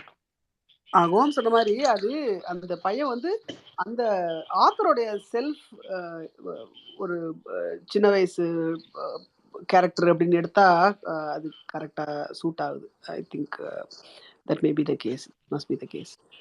நல்லது நல்லது மக்களே. வேற எதுவும் மக்களே? அவ்வளோதானா? ஆக்சுவலா இல்லை, ஒரு நிமிஷம். மடோனா சொன்ன மாதிரி தான்.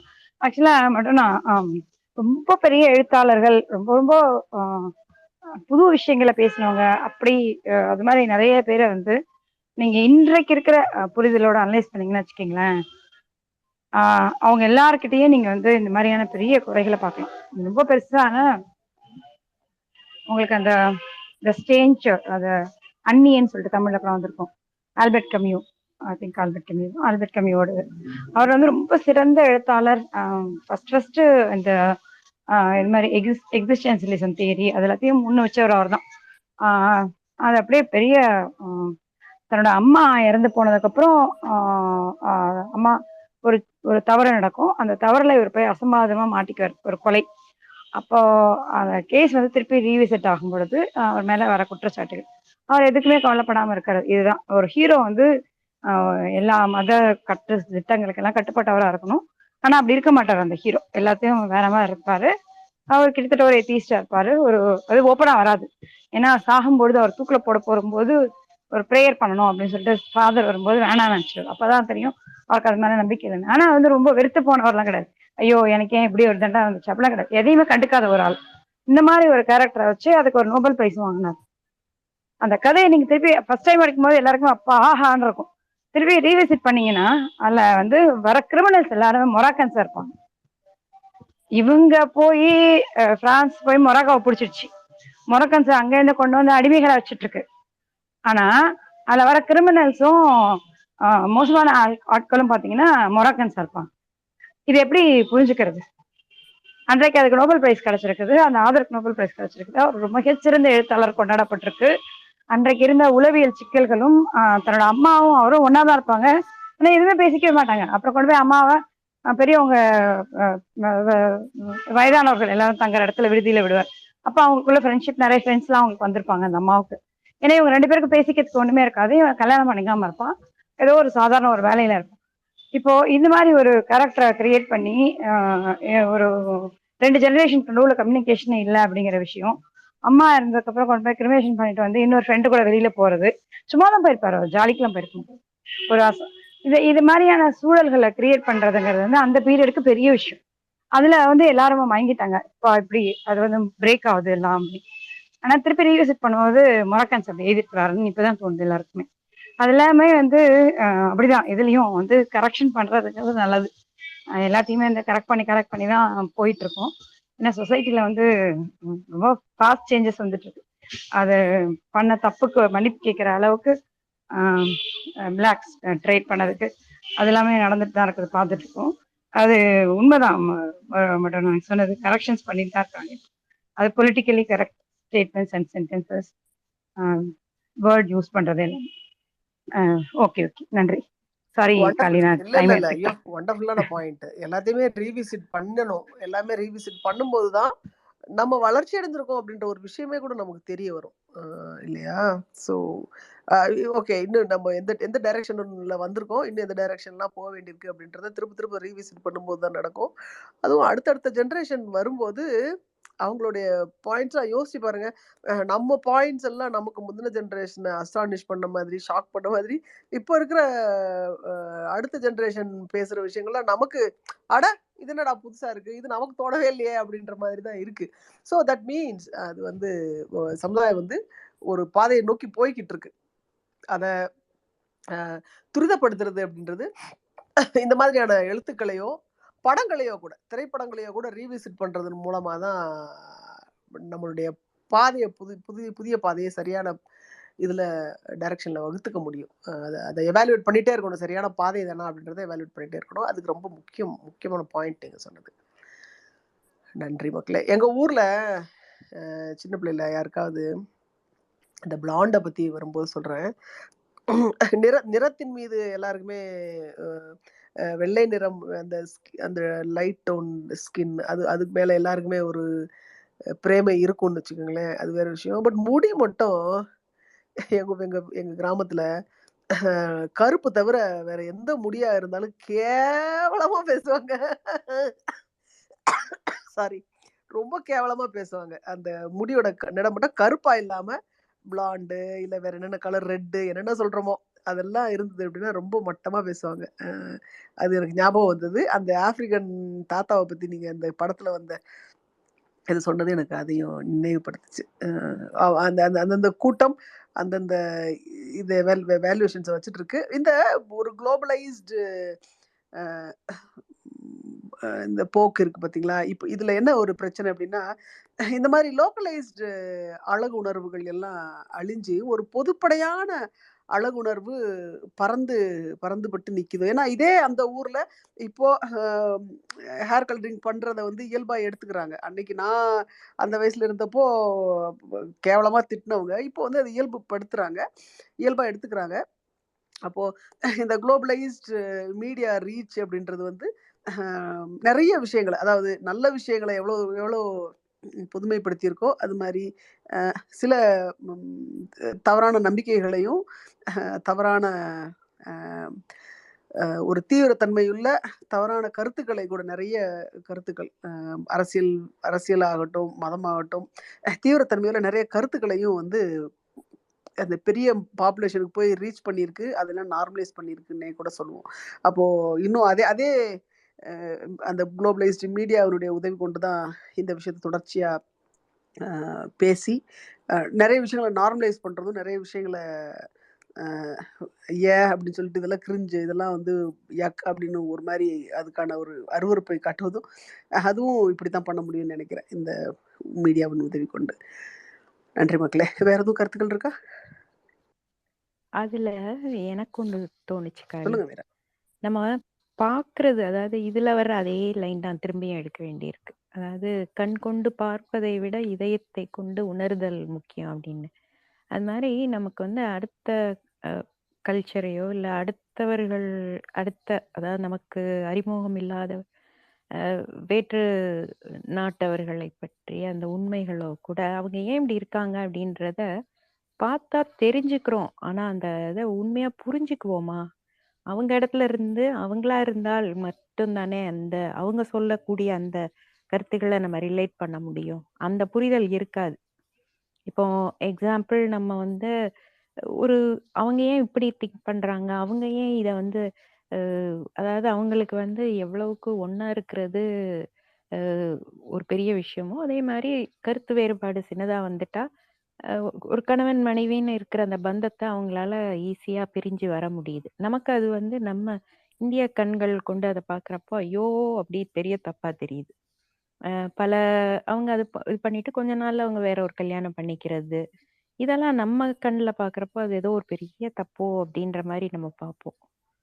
ஸோ இந்த இது வந்து ஒவ்வொருத்தரும் அவங்களாவே மாறினாதான் அது அந்த புரிதல் வருமா அப்படின்றதும் எனக்கு தோணுச்சு.